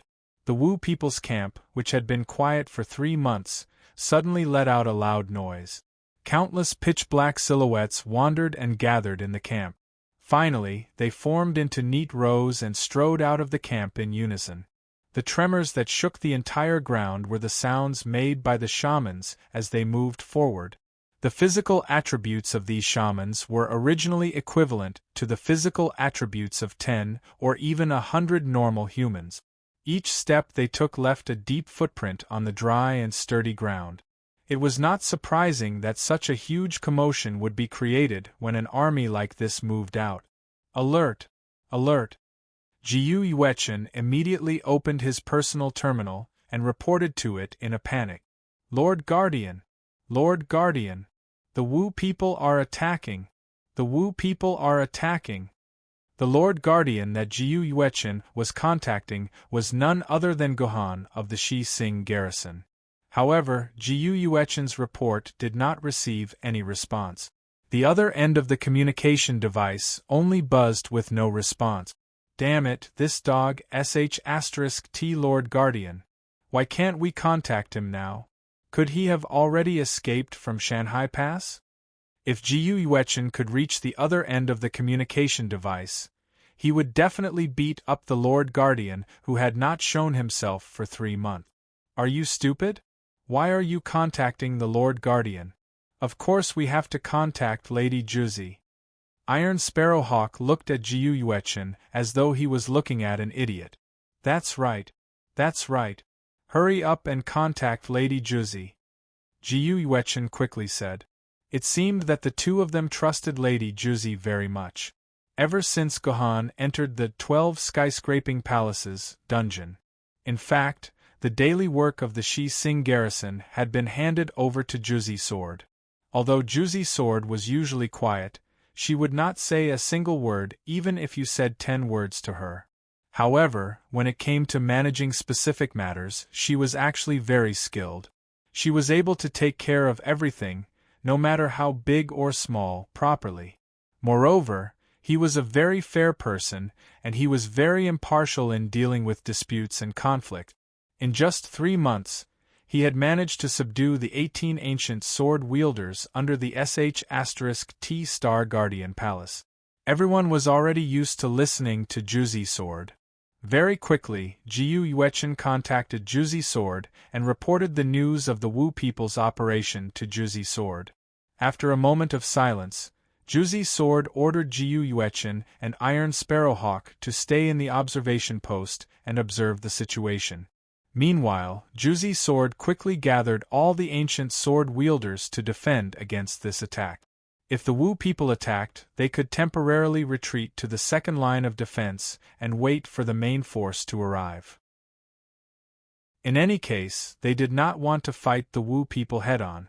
With their strength, there was no way they could defeat the Wu people's army. Yes. Jiu Yuechen and Iron Sparrowhawk replied without hesitation. The small Shi Sing garrison began to move, and the entire Taiyang Star garrison began to move at the same time. Taiyang Star garrison and Taiyang Star had been on high alert for a long time. When the Wu people's army moved, all the human forces naturally followed without any hesitation. A series of orders were issued from the Taiyang Star garrison to the various guard manors. The guard manors at the first line of defense entered the second line of defense as fast as they could. The guard manors at the back gathered their forces in an orderly manner, preparing to head to the periphery of the defense line to support the other guard manors. Sir Yaoguang, the first line of defense in the Black Tortoise sector has been completed.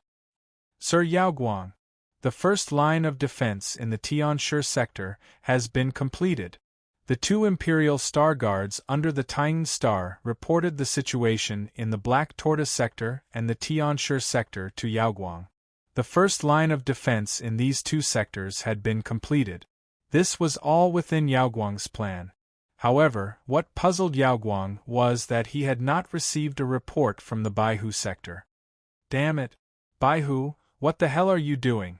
Why haven't you completed the first line of defense yet? Yao Guang could not wait any longer.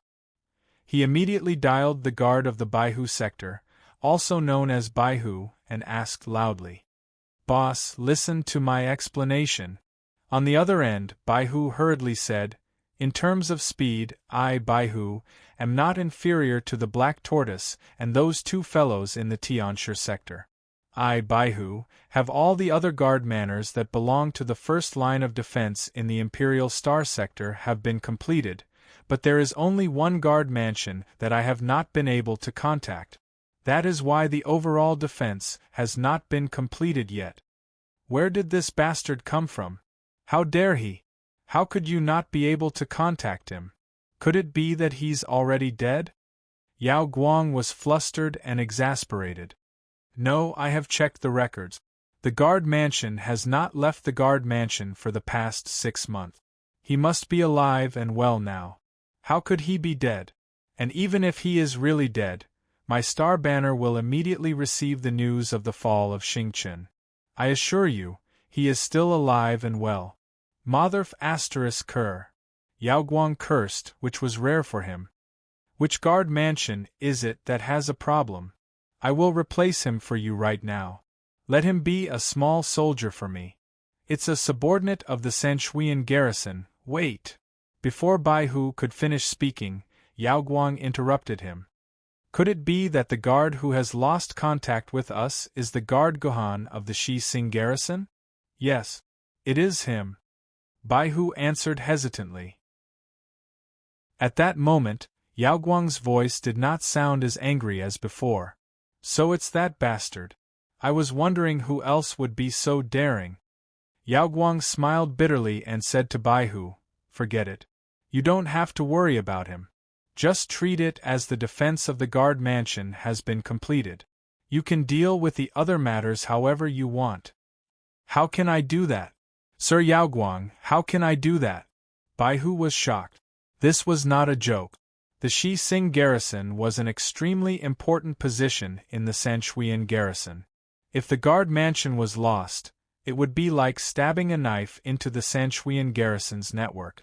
By then, the entire Sanshuian garrison might collapse. Such an important position should be handled cautiously to ensure that the defense line was foolproof. However, not only could he not contact the guard of the defense line, but Sir Yao Guang had also asked him to ignore him. Something was definitely going to go wrong. Baihu immediately suggested to Yao Guang, "Sir, you can't do that.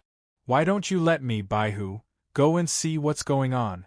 If there's really a problem, I, Baihu, can take over the defense and command there." "Nonsense. You're the guard of the Imperial Star of Baihu. Why aren't you overseeing the overall situation? What are you doing at the Shi Sing garrison? Are you trying to take care of the small and forget the big picture?" Yao Guang immediately scolded Baihu. "Listen, this matter is settled. You don't have to worry about the *T star. If anything goes wrong there, I will bear the responsibility. It has nothing to do with you. To tell you the truth, even if the entire Baihu Imperial Star is destroyed, the Shi Sing garrison will still defend it well. Do you believe me?" Yao Guang's last sentence completely stunned Baihu. Chapter 997. This time, the witch tribe did not bluff like before. They did not build a huge camp out of thin air and dawdled for 3 months. Instead, they really launched a strong attack on the humans. For a moment, the entire first line of defense of the humans was in a bloody storm. Countless human sword maidens and the Wu people fought each other, and a large number of lives were lost every moment. For a moment, the entire first line of defense of the lunar star was in a state of extreme tension. All kinds of urgent messages were constantly sent to the various guardian manners through electronic signals. In fact, the guardian manners of the Baihu Imperial Star received the most distress signals. There was no other way. who asked the Baihu Imperial Star to be the Imperial Star with the largest first line of defense. 1/3 of the entire Baihu Imperial Star was in the first line of defense, far more than the 1/4 of the Black Tortoise Imperial Star and the 1/5 of the Sky City Imperial Star. The Baihu Guardian was still in a terrible state. The angry Guardian has an urgent report. The Sky River, Heavenly Een, Heavenly Court, Curly Tongue, and Heavenly Gluttonous Star are under fierce attack by the Wu people. Heavenly Een, Curly Tongue, and Heavenly Gluttonous Star have lost 60% of their defense. The Heavenly Court Guardian is seriously injured, and the remaining ancient sword bearers are either dead or injured. They are now relying on the Guardian Manors to make their last stand. The Sky River Guardian is dead. The ancient sword bearers under his command, as well as the 27 ancient sword bearers who went to support, have suffered heavy casualties. The Sky River Guardian has fallen, and the remaining sword bearers have retreated to the Heavenly Een Star. This was an urgent battlefield report sent to Baihu by the angry Guardian.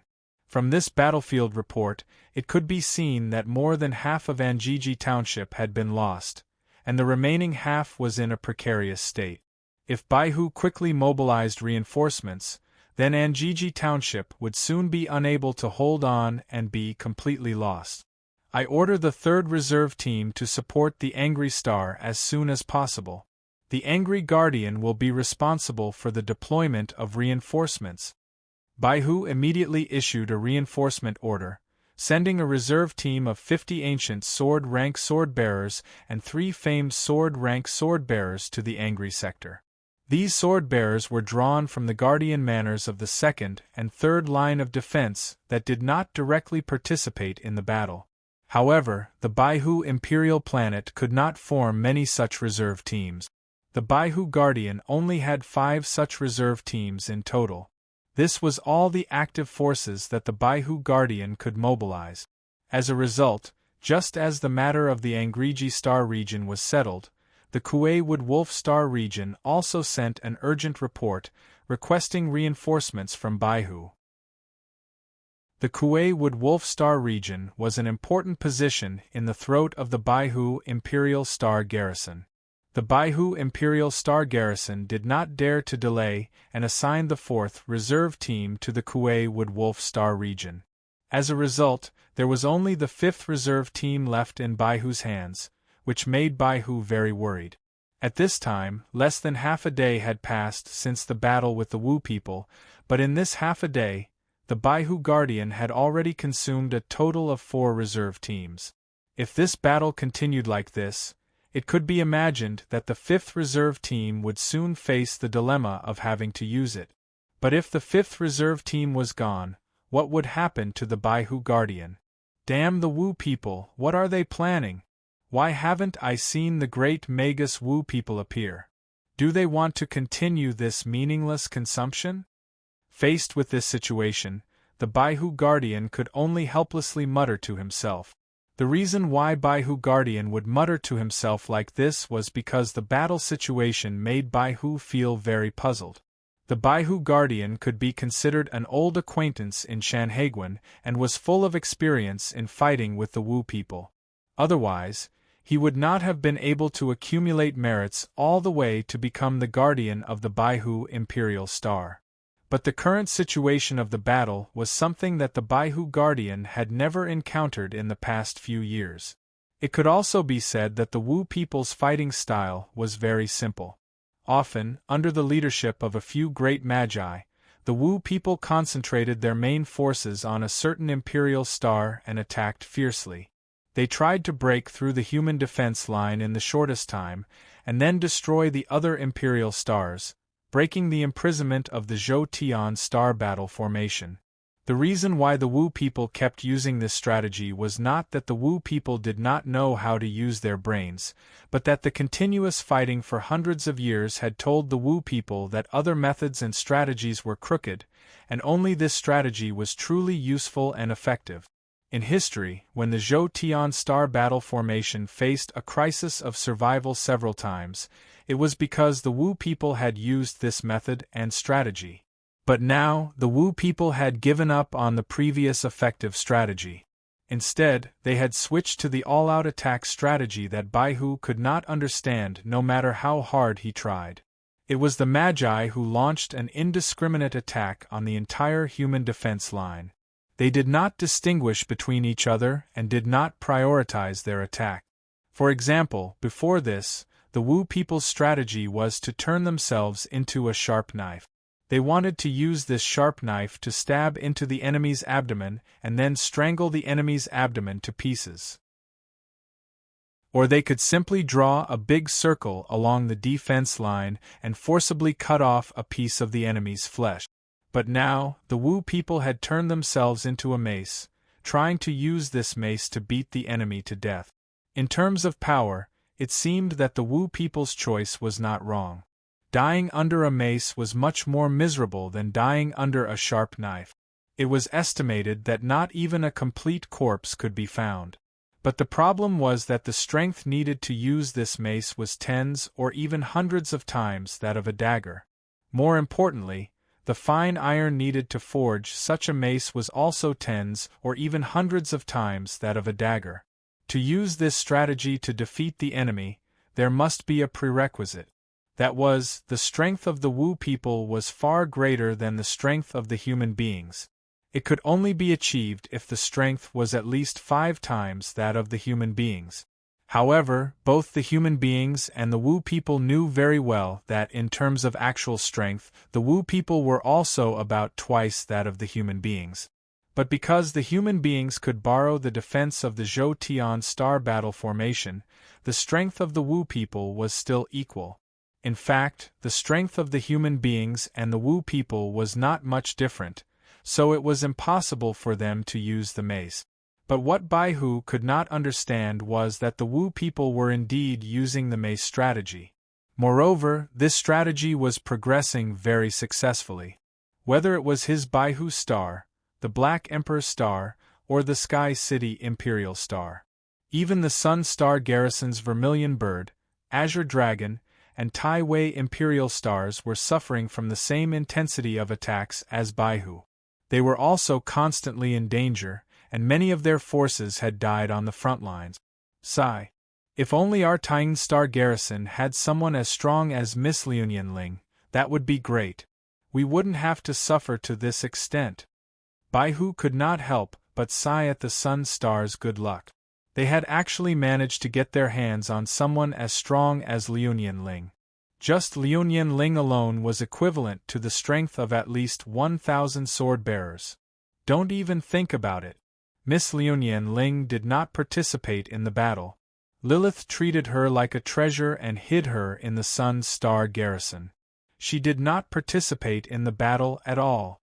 At this moment, Yao Guang's voice appeared in Baihu's ears. The Baihu Star Garrison was shocked. He turned his head and saw that Yao Guang had actually come to his residence. "Sir Yao Guang, why are you here?" the Baihu Star Garrison asked anxiously. "The battle here is the most intense and tragic in the entire Tian Star. Is there a problem with me coming here to take a look and show some concern for you?" Yao Guang asked with a smile. "Of course not. Sir Yao Guang, you don't know how miserable the Baihu Star is. So far, 1/10 of the sword-bearers have been broken, and 1/10 of the sword-bearers have lost their ability to fight. The Baihu Star has already lost 1/5 of its power." Baihu immediately complained to Yao Guang. "Stop, I'm not here to listen to you cry. I only have one question for you. Can you defend the Baihu Star?" Yao Guang asked. The White Tiger Guard hesitated for a moment before gritting his teeth and asking, "Lady Yao Guang, I have a question that I don't understand. I wonder if Lady Yao Guang can answer this subordinate's question?" "Go ahead. Why did you order the sword-bearers of the Emperor Star and the Master Star not to participate in the battle? Why did you order them to wait in their respective guardian manors and not to leave the guardian manors without your orders? You should know that this order of yours has suppressed the most powerful force in the Baihu Imperial Star and even the entire Tian Star Garrison. If you had let us join the battle, we wouldn't have to sacrifice so many people. The Baihu Guardian finally voiced out his doubts. The so-called Imperial Star and Master Star sword-bearers referred to the Imperial Star Guardians like the Baihu Imperial Star, as well as Baihu Imperial Star's subordinate sword-bearers such as Kuei Wood Wolf, Lu Golden Dog, Ongri Chicken, Baiyu Wu, Sanchuan, and so on. The famed sword-rank sword-bearers were able to climb to these two positions, so they were obviously absolute experts among the famed sword-rank sword-bearers. They were the most powerful people in the Shanhai Pass apart from the two guardians of the formation corps.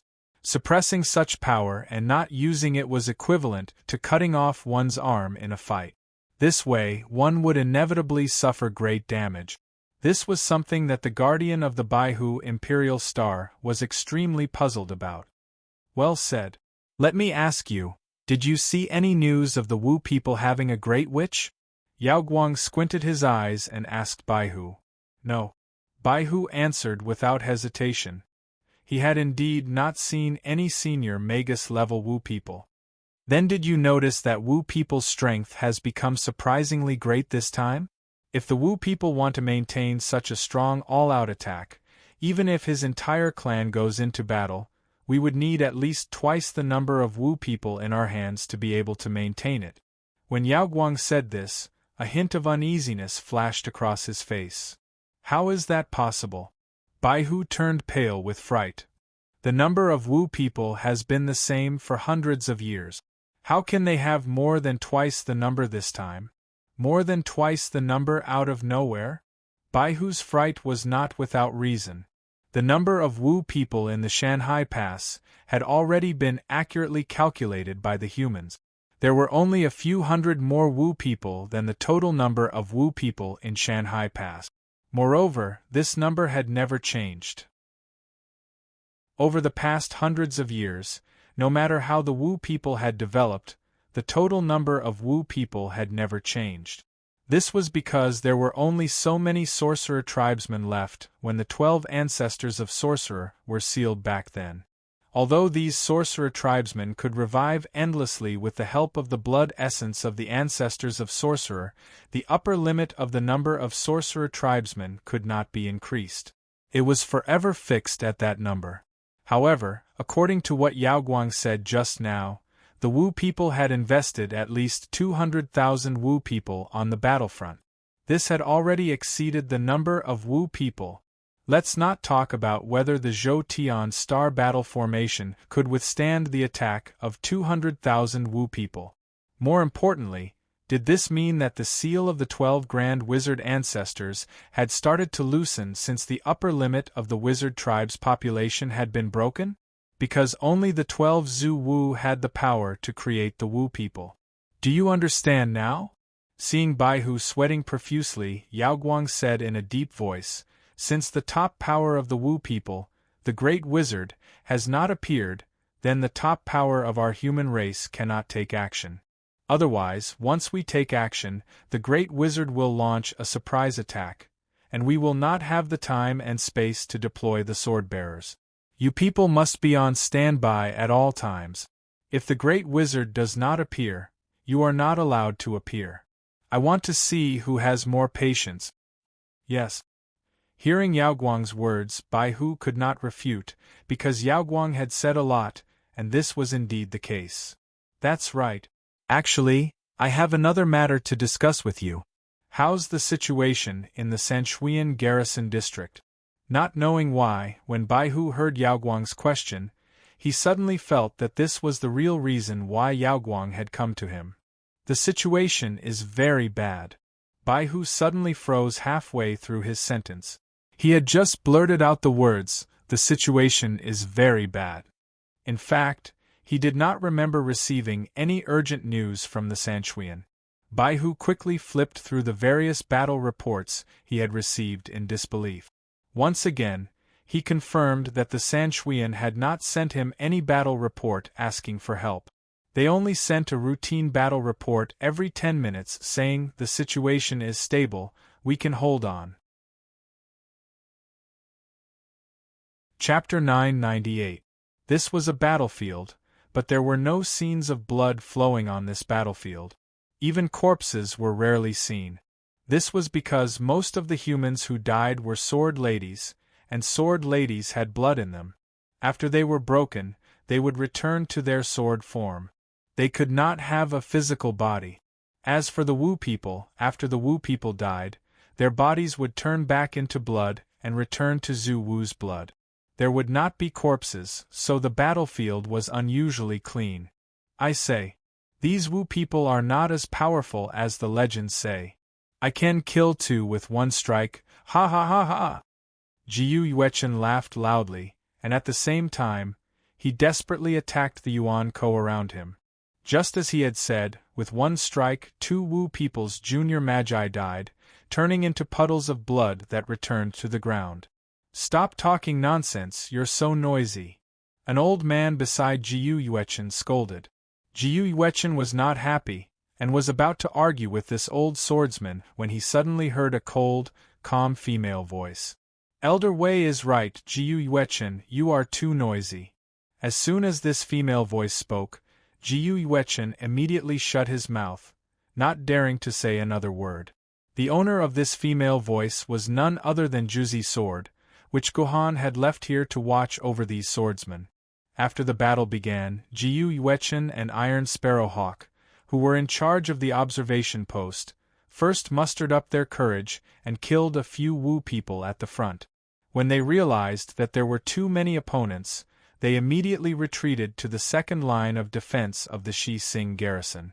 When Jiu Yuechen and Iron Sparrowhawk arrived at the second line of defense, Juzi Sword had already gathered another 16 ancient swordsmen. From the time Jiu Yuechen had reported to Juzi Sword, less than 3 minutes had passed. Within 3 minutes, Juzi Sword had gathered a team of 16 people from the Shi Sing garrison. One could only imagine how much control Juzi Sword had over the team. What followed next was a physical battle of flesh and blood. Generally speaking, no, according to the absolute logic of this world, the ones fighting at the front were never the sword-bearers themselves, but the sword maidens of the sword-bearers. They were the ones fighting against the Wu people. As for the sword-bearers, they hid in a relatively safe place and commanded their sword maidens to fight. But Juzi Sword's order was beyond the expectations of these ancient sword-bearers. Juzi Sword ordered these sword-bearers not to release the sword lady, but to use their own bodies to fight the Wu people. We're not doing it. This was not the fighting style of a sword wielder. Only the sword master would fight with Yuan Ko and the Wu people. We're just ordinary people, we don't have that kind of ability. The sword-bearers immediately went into an uproar, expressing their rejection of this method of fighting. But at this point, it was no longer up to them. Qing Pin Sword and Duyu Sword, the 2 little Lolas, appeared beside these sword-bearers with malicious smiles. If these ancient sword-bearers respected Juzi Sword more than they feared it, then they were absolutely terrified of Qing Pin Sword and Duyu Sword.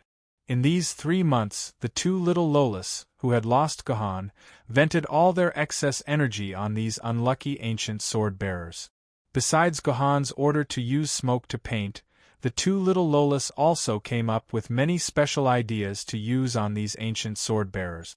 After being trained by Qing Pin Sword and Duyu Sword, these ancient sword-bearers did not even have the energy to complain.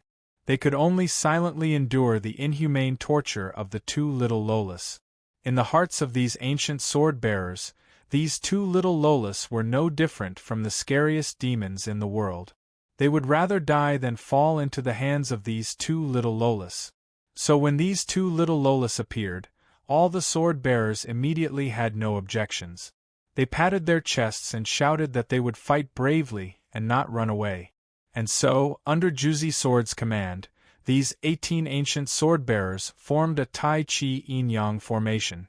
This was a relatively common formation among the sword-bearers.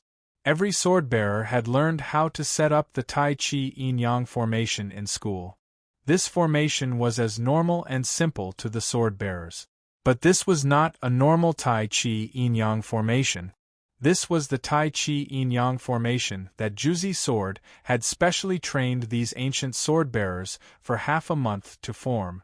Although this formation looked exactly the same as a normal Tai Chi Yin-Yang formation, there were some subtle changes that were completely different. After these sword-bearers had practiced for a while, they felt that the Tai Chi Yin-Yang formation that Juzi Sword had taught them was very powerful. However, they could not tell what was so powerful about this Tai Chi Yin-Yang formation, but there was no need for them to say it now. Now they had to personally test the power of this formation in battle. After Juzi Sword had calmed down the morale of the army, the first wave of Wu people finally arrived in front of these ancient sword-bearers. There was no useless opening speech, no cheering from both sides, and no preparations to buy time. When these Wu people discovered the ancient sword-bearers, they immediately waved their weapons and rushed over.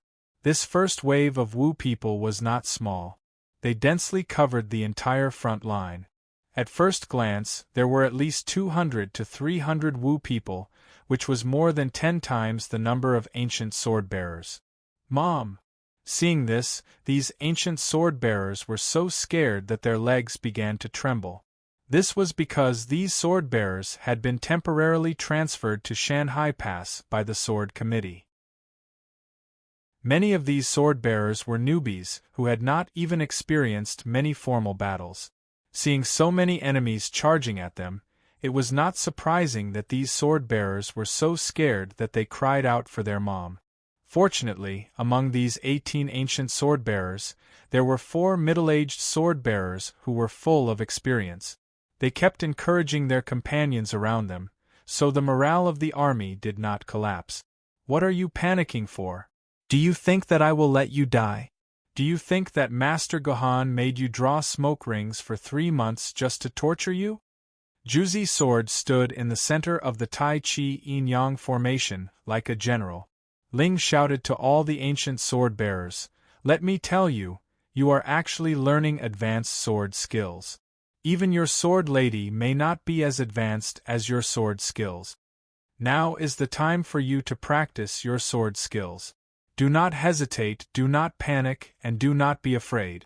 When you see the members of the shaman tribe approaching you, you only need to follow your instincts and execute the 9-cloud mist sword technique. You will then realize that these members of the shaman tribe are not as powerful as ants under your swords." Although Juzi Sword's words sounded more like he was trying to comfort them, these ancient sword-bearers calmed down. When the Wu people shouted and rushed over, they could not retreat. They could only follow Juzi Sword's words and instinctively use the 9-firmament cloud sword that they had practiced for 3 months. In the end, all the ancient sword-wielders were so shocked that their teeth almost fell out of their mouth.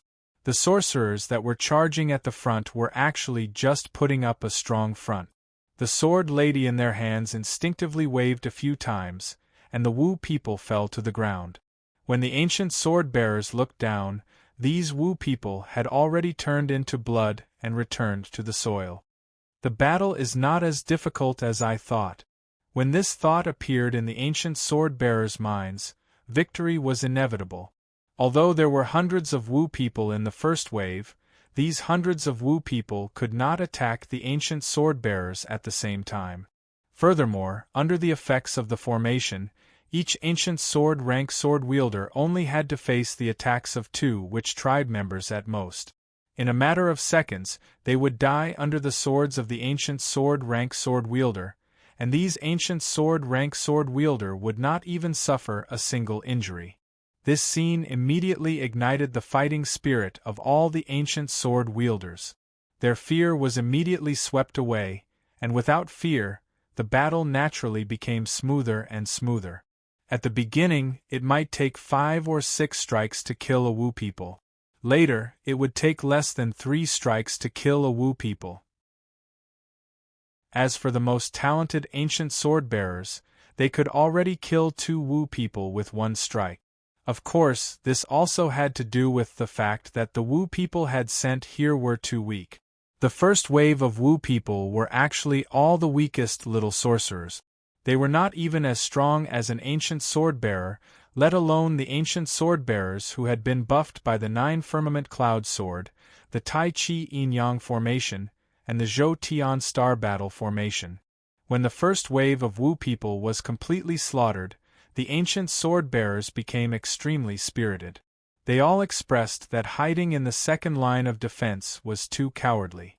In fact, fighting in the Shi Sing garrison's territory was a disgrace to the Lord Protector. They wanted to fight outside the borders of the Wu people, and they wanted to fight in the territory of the Wu people. The Juzi sword was naturally not against it, and so these ancient sword-bearers advanced under the lead of the Juzi sword. Finally, they left the borders of the Shi Sing garrison. At least they still had some brains. They did not dare to leave the territory of the Shi Sing garrison, and only set up their defenses along the borders of the Shi Sing garrison. The other lines of defense were fought by the sword-bearers who were holed up in their own territory. Suddenly, a sword-bearer from the House of Guardians left the borders and charged into the territory of the Wu people. Instantly, the Shi Sing garrison became very conspicuous. The commander of the Wu people naturally had to get rid of the conspicuous ones, and so he ordered more than 500 little sorcerers and 50 middle sorcerers to attack the 18 pitiful sword-bearers. In the end, under the command of the Juzi sword, the Tai Chi Yin-Yang formation was fully activated. Although the little sorcerers were nothing to worry about, the middle sorcerers were not weak. Under the attacks of the middle sorcerers, these arrogant ancient sword-bearers were instantly thrown into disarray, and their formation almost collapsed. However, there was still the existence of the Juzi sword, a bug in the formation. The Juzi sword went up to block the areas that were about to collapse, and then continuously killed the middle sorcerers. The number of middle sorcerers was controlled to a level that the ancient sword-bearers could deal with, and the middle sorcerers became the best whetstone for these ancient sword-bearers. Combat was indeed the best teacher. Through this method, the ancient sword-bearers' battle strength continued to increase.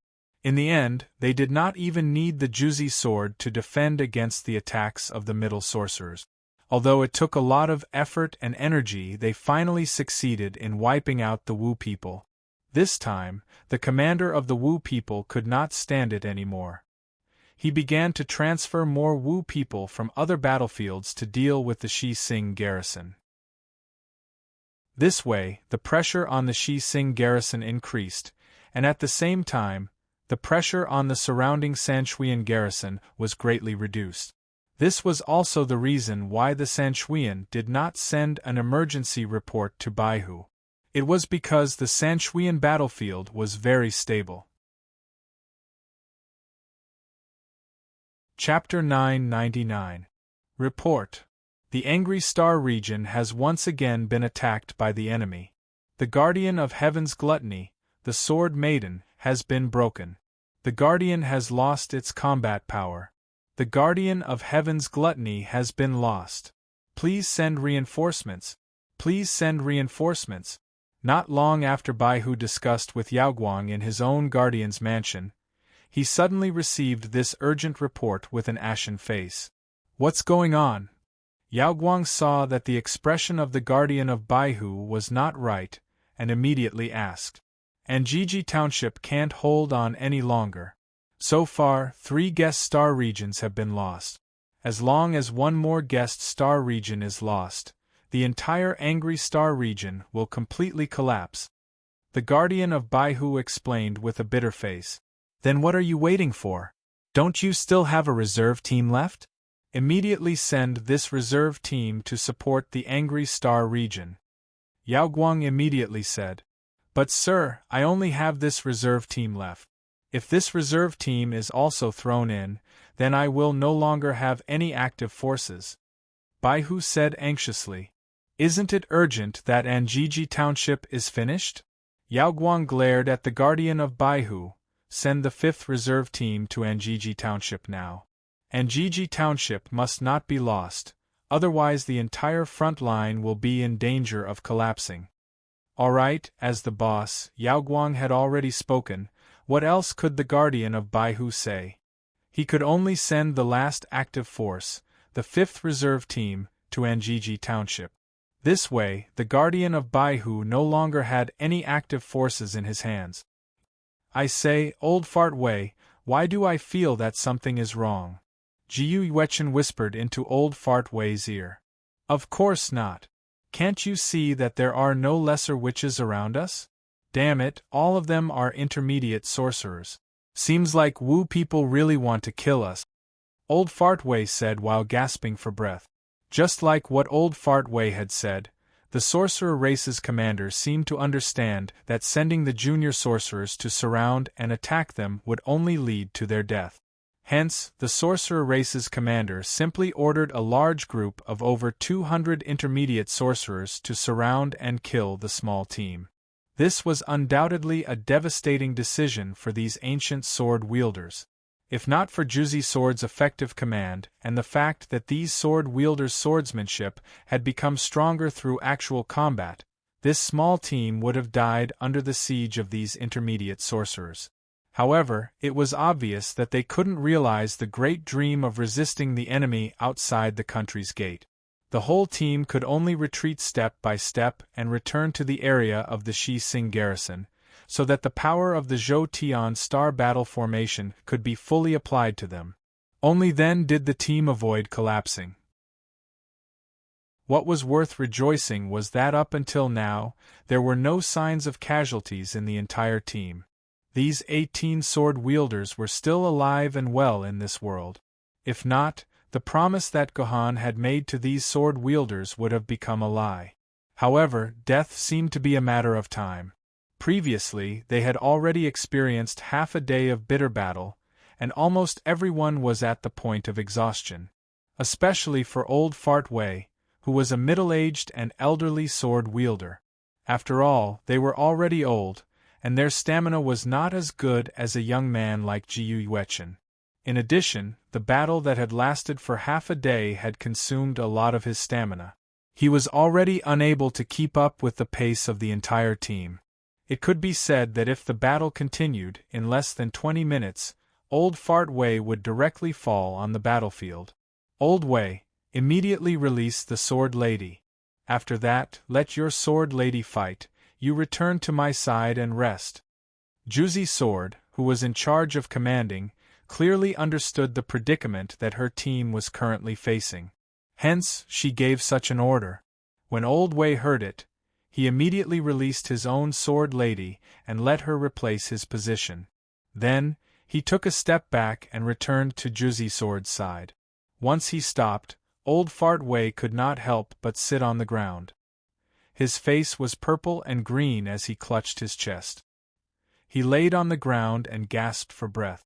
This was a sign that his stamina had been exhausted to the limit. Previously, his body was forcefully supporting itself due to the intense battle, so he did not show any signs of pain. However, once he sat down and began to rest, the signs of being suppressed by his willpower began to appear.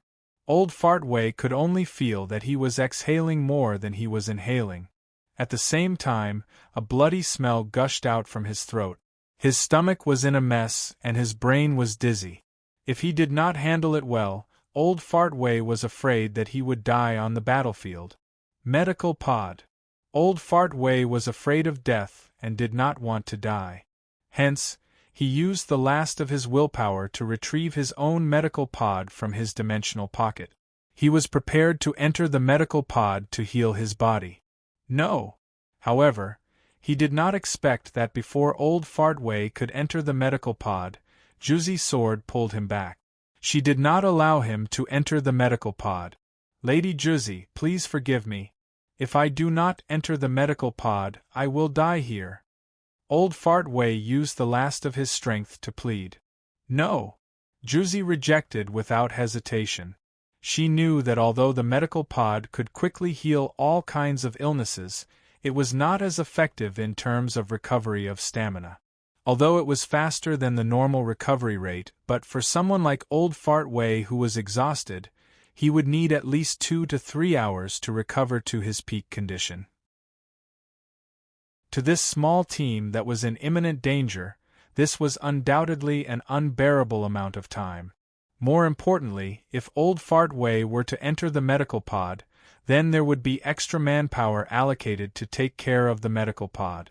Otherwise, when the team was preparing to move, the medical pod would have to stay here. That would be no different from sending Old Fart Wei to his death. Lady Juzi, do you really want to see me die here?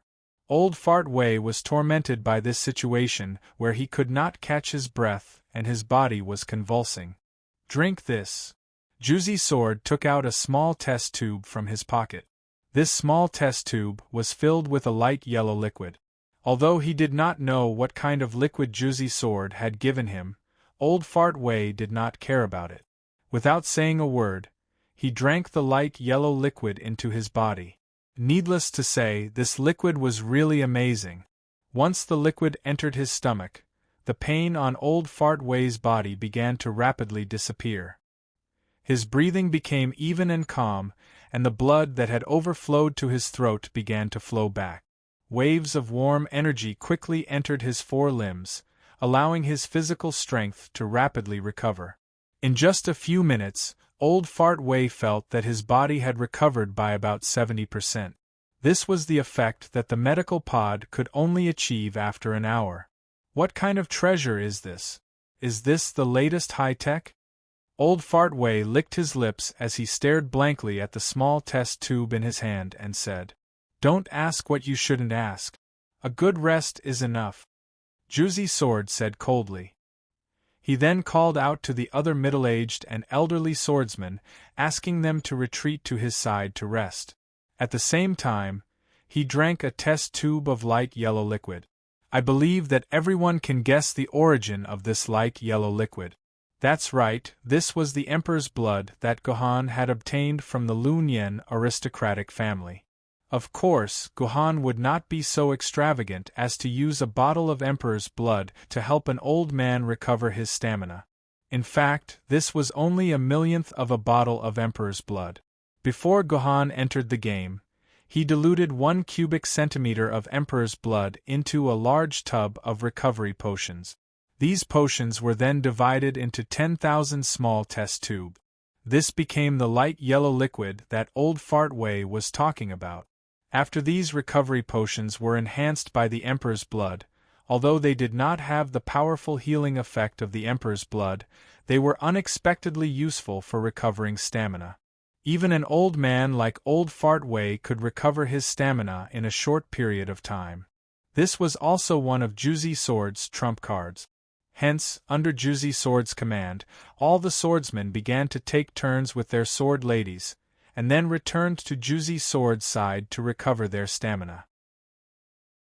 Since only 4 sword ladies could fill the empty spots left by the sword bearers at the same time, and the sword ladies themselves were not much weaker than these sword bearers, the entire team's formation was still stable.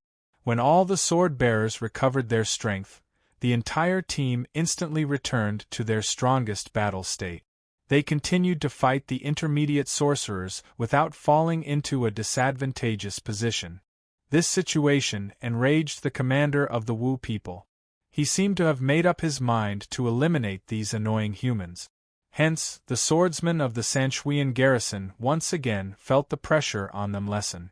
Most of the Wu people suddenly began to retreat from the battlefield, leaving only a small portion of the Wu people to tangle with them. However, the momentum of the attack had completely disappeared. This situation caused the other swordsmen to heave a huge sigh of relief. Their respective guardians also began to command a portion of the swordsmen and their sword ladies to retreat to rest and recover the energy of their shields. The entire Sanchuan garrison seemed to have gained the upper hand in an instant, and was about to expel all of the Wu people from their own territory. The other guardians were relieved, but the 2 guardians of Star Fong garrison and Star Ping garrison were deeply worried when they saw the position of the Shi Sing garrison. The 2 guardians were on either side of the Shi Sing garrison, and they were Gohan's 2 good friends, Ku Rock-in and Leslie Dracula. They clearly saw that after the Wu people retreated, they all charged towards the Shi Sing garrison where Gohan was. Not only were there countless junior sorcerers, There were also 600 to 700 intermediate sorcerers, and 20 to 30 heaven sorcerers. If such a force was used to attack the Guardian's mansion, the Guardian's mansion would probably fall in an instant. But if it's that guy, these Wu people should be able to handle it. When they thought of Gohan's terrifying strength, Ku Rock-in and Leslie Dracula, who were originally worried, instantly felt less worried. However, if the two of them knew that Gohan was still in the game, and that the ones resisting the Shi Sing garrison were only the 18 ancient sword-bearers that he had trained for 3 months, they probably wouldn't be laughing anymore. Chapter 1000. Lady Juzi. We can't fight anymore, let's retreat. Looking at the sea of sorcerers surging towards them from the various battlefronts, including 20 to 30 heaven sorcerers who could fly in the sky, the ancient sword-level swordsman team that had been enduring the attacks tenaciously was on the verge of collapse. Previously, no matter how many intermediate and minor sorcerers there were, these sword-bearers did not feel too afraid. This was because these Wu people did not have the ability to fly. They could only fight these sword-bearers on the ground. Due to the restrictions of the terrain and the various formations, there were not many Wu people who could fight the sword-bearers directly. As long as they had good command and formation, as well as an endless supply of diluted imperial blood stamina potions, this sword-bearers team could continue fighting. But now that the heaven sorcerers who could fly had joined the battle, the situation was completely different. These ancient sword-bearers clearly did not have the ability to fight enemies who could fly in the sky. It was like a well-armed U.S. ground tactical team.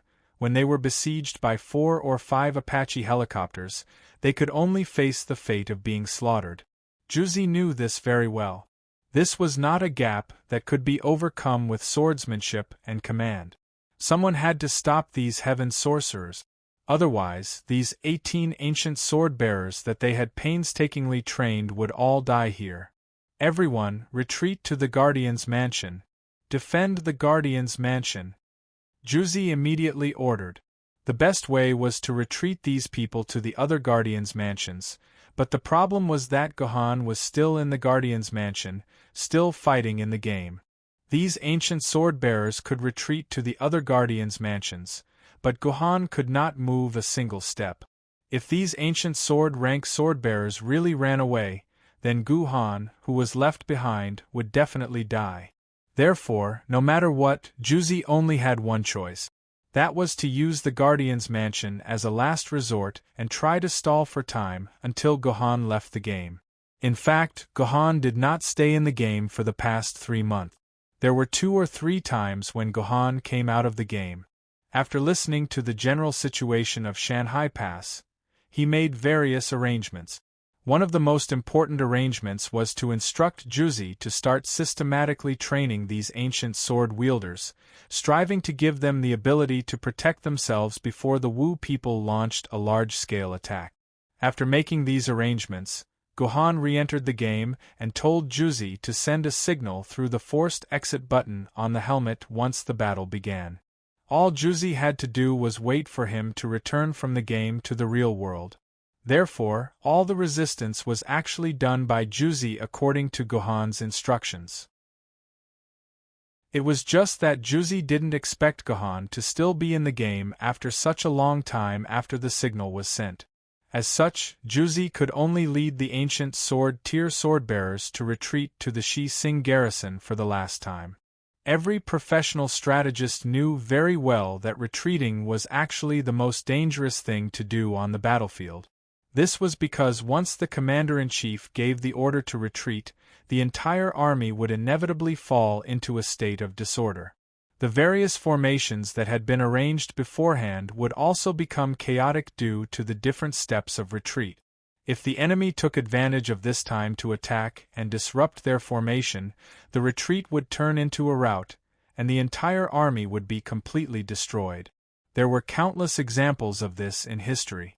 According to historical battle statistics, only about 30% of the total number of soldiers who died in a head-on battle actually died. The remaining 70% of the soldiers died when they were routed. Therefore, for Juzi, retreating was not an easy task. If she wanted to safely bring the 18 ancient sword-wielders back to the garrison residence, she would have to pay the price. Since ancient times, when an army decided to retreat, the commander-in-chief of the army would have to sacrifice himself to survive. He would have to give up a unit to stop the enemy at a strategic location and sacrifice this unit in exchange for a smooth retreat for the rest of the army. The truth was the same. The sword-bearers had to be sacrificed too. Someone had to stop the pursuing enemy and cover the retreat of the main force. And this person naturally could not be the ancient sword-wielders. If these ancient sword-wielders lost the protection of the formation and faced the Wu people alone, they would be torn to pieces by the enraged Wu people in less than 3 seconds. Therefore, the person who stayed behind to stop the enemy had no other choice. It was the 3 sword maidens that Gohan had left in the real world. This was because only Gohan's sword maidens could withstand the attacks of so many Wu people for a long period of time. At the same time, because there could only be one sword maiden in the form of a sword maiden, he could only choose one of the 3 sword maidens, Juzi, Qing Pin, and Duyu. Master has put me in charge of everything here. Stopping the enemy is my responsibility, so I can only take responsibility, Juzi said to Qing Pin and Duyu, who were beside her. All right, I'll leave it to you. Qing Pin and Duyu grinned and nodded. They transformed into their sword forms and were brought back to the House of Guardians by the other ancient sword-wielders. When Juzi decided to enter battle mode to fight the Wu people, Qing Pin and Duyu could not maintain their sword maidens' forms, so they could only return to their sword forms. This way, the only one left to face the Wu people was Juzi. Tear this reckless sword maiden to pieces! The commander of the Wu people, a sky sorcerer, who was flying high in the sky, saw that the main force of the enemy had begun to retreat, leaving only a sword maiden to stop them. He immediately shouted arrogantly. From the sky wizard's point of view, even if the sword maiden was a famed sword maiden, she would still have her shield torn apart in an instant when she was surrounded by his main force. Then, she would be smashed into a broken sword by them. Unfortunately, the sky sorcerer was completely wrong. The intermediate sorcerers who were fighting with Juzi did not even have time to attack before their heads were chopped off by the sword maiden. The whole process was as smooth as flowing water. There was no pause at all. Go. Let's go. The sky sorcerer was enraged. A large number of Wu people surrounded Juzi and attacked Juzi from all directions. In the face of such an attack, Juzi was able to deal with it with ease.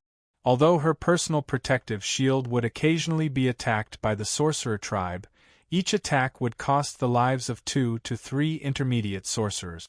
In just a minute, more than 20 intermediate sorcerers had died under Juzi's sword.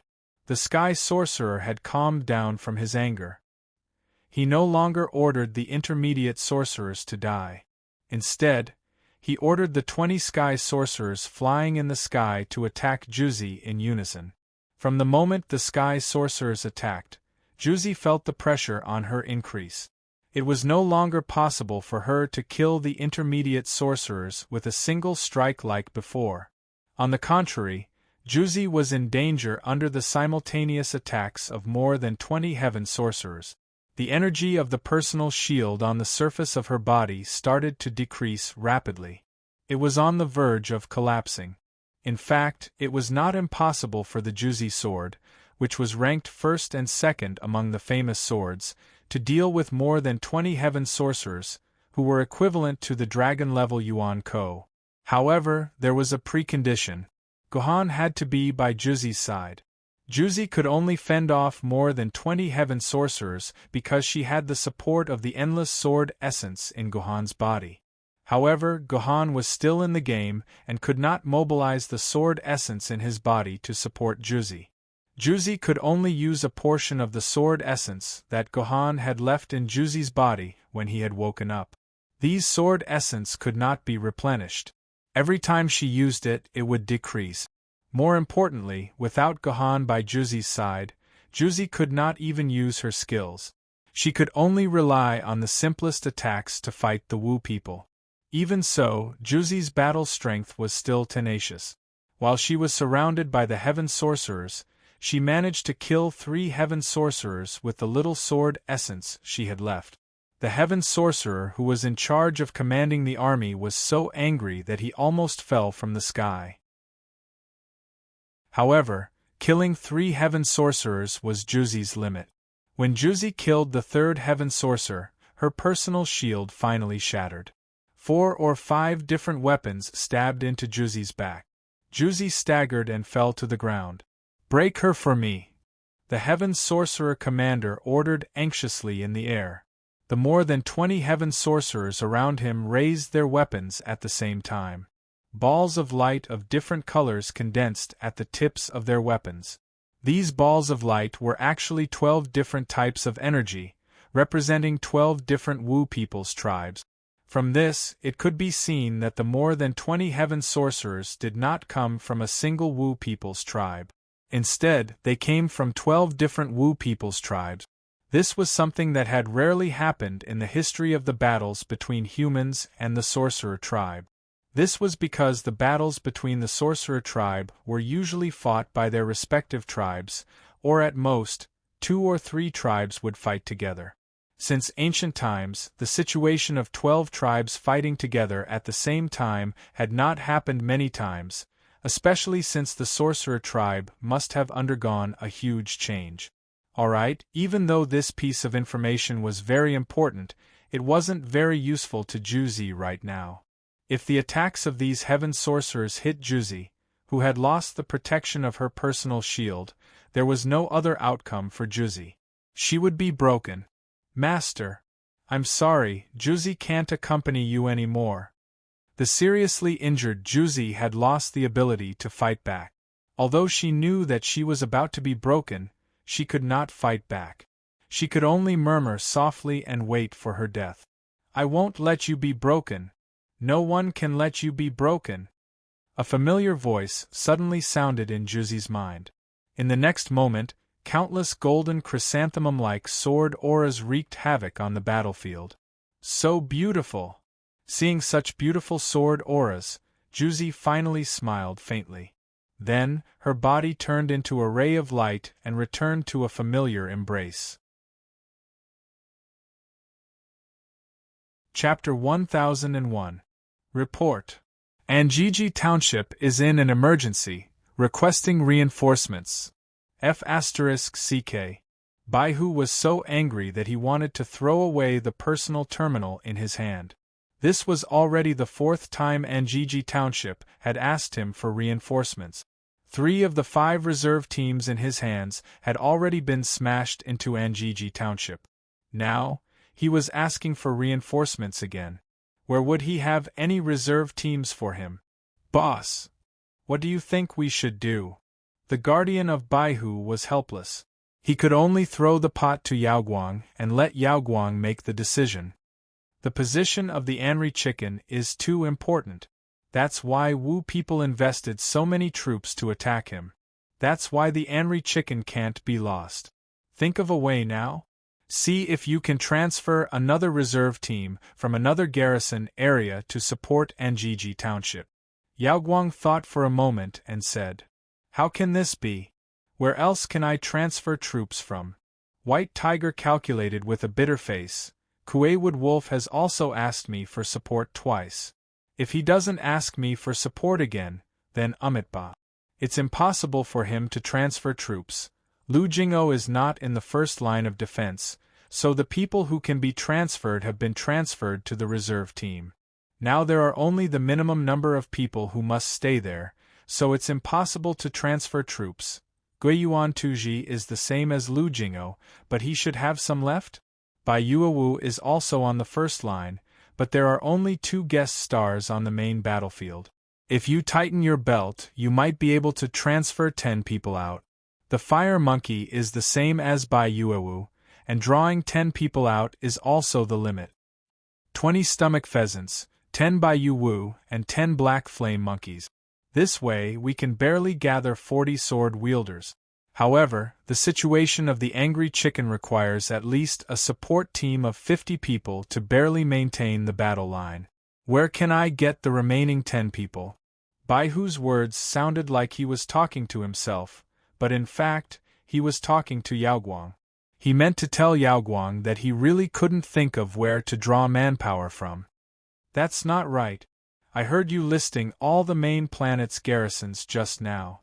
Why didn't you mention the Sanshuian Garrison District? Could it be that the Sanshuian Garrison District is not the territory of your Baihu Garrison District? Yaoguang asked with his pair of eyes. Boss, aren't you asking the obvious? Baihu was baffled. The situation of the Sanshuian is the same as that of the Anglians. Most of their subordinate star garrison areas are on the first line of defense. I'm already thankful that they didn't ask me for reinforcements. How can I transfer people from them? If they don't ask for help from you, it means that they can continue to hold on. They must still have people they can deploy. Yaoguang said with certainty. Boss, stop joking. There is still a Shi-Sing garrison in the Sanshuian. Until now, the guardian of the garrison mansion has not reported to me. And the Wu people that Sanshuian needs to face are no less than the Anglians. I really can't transfer people from them. The guardian of Baihu cried like a bitter gourd. Boss, why don't you stay here and personally lead the newly formed reserve team to rescue the Anglians? I alone can fight against about 10 ancient sword-rank sword wielders. The guardian of Baihu really planned to go up himself this time. Nonsense. You are not allowed to go anywhere before the enemy's great magi make their move. Just stay here and wait for orders. Yaoguang scolded the guardian of Baihu sternly. As the saying goes, how would you know the truth if you don't ask?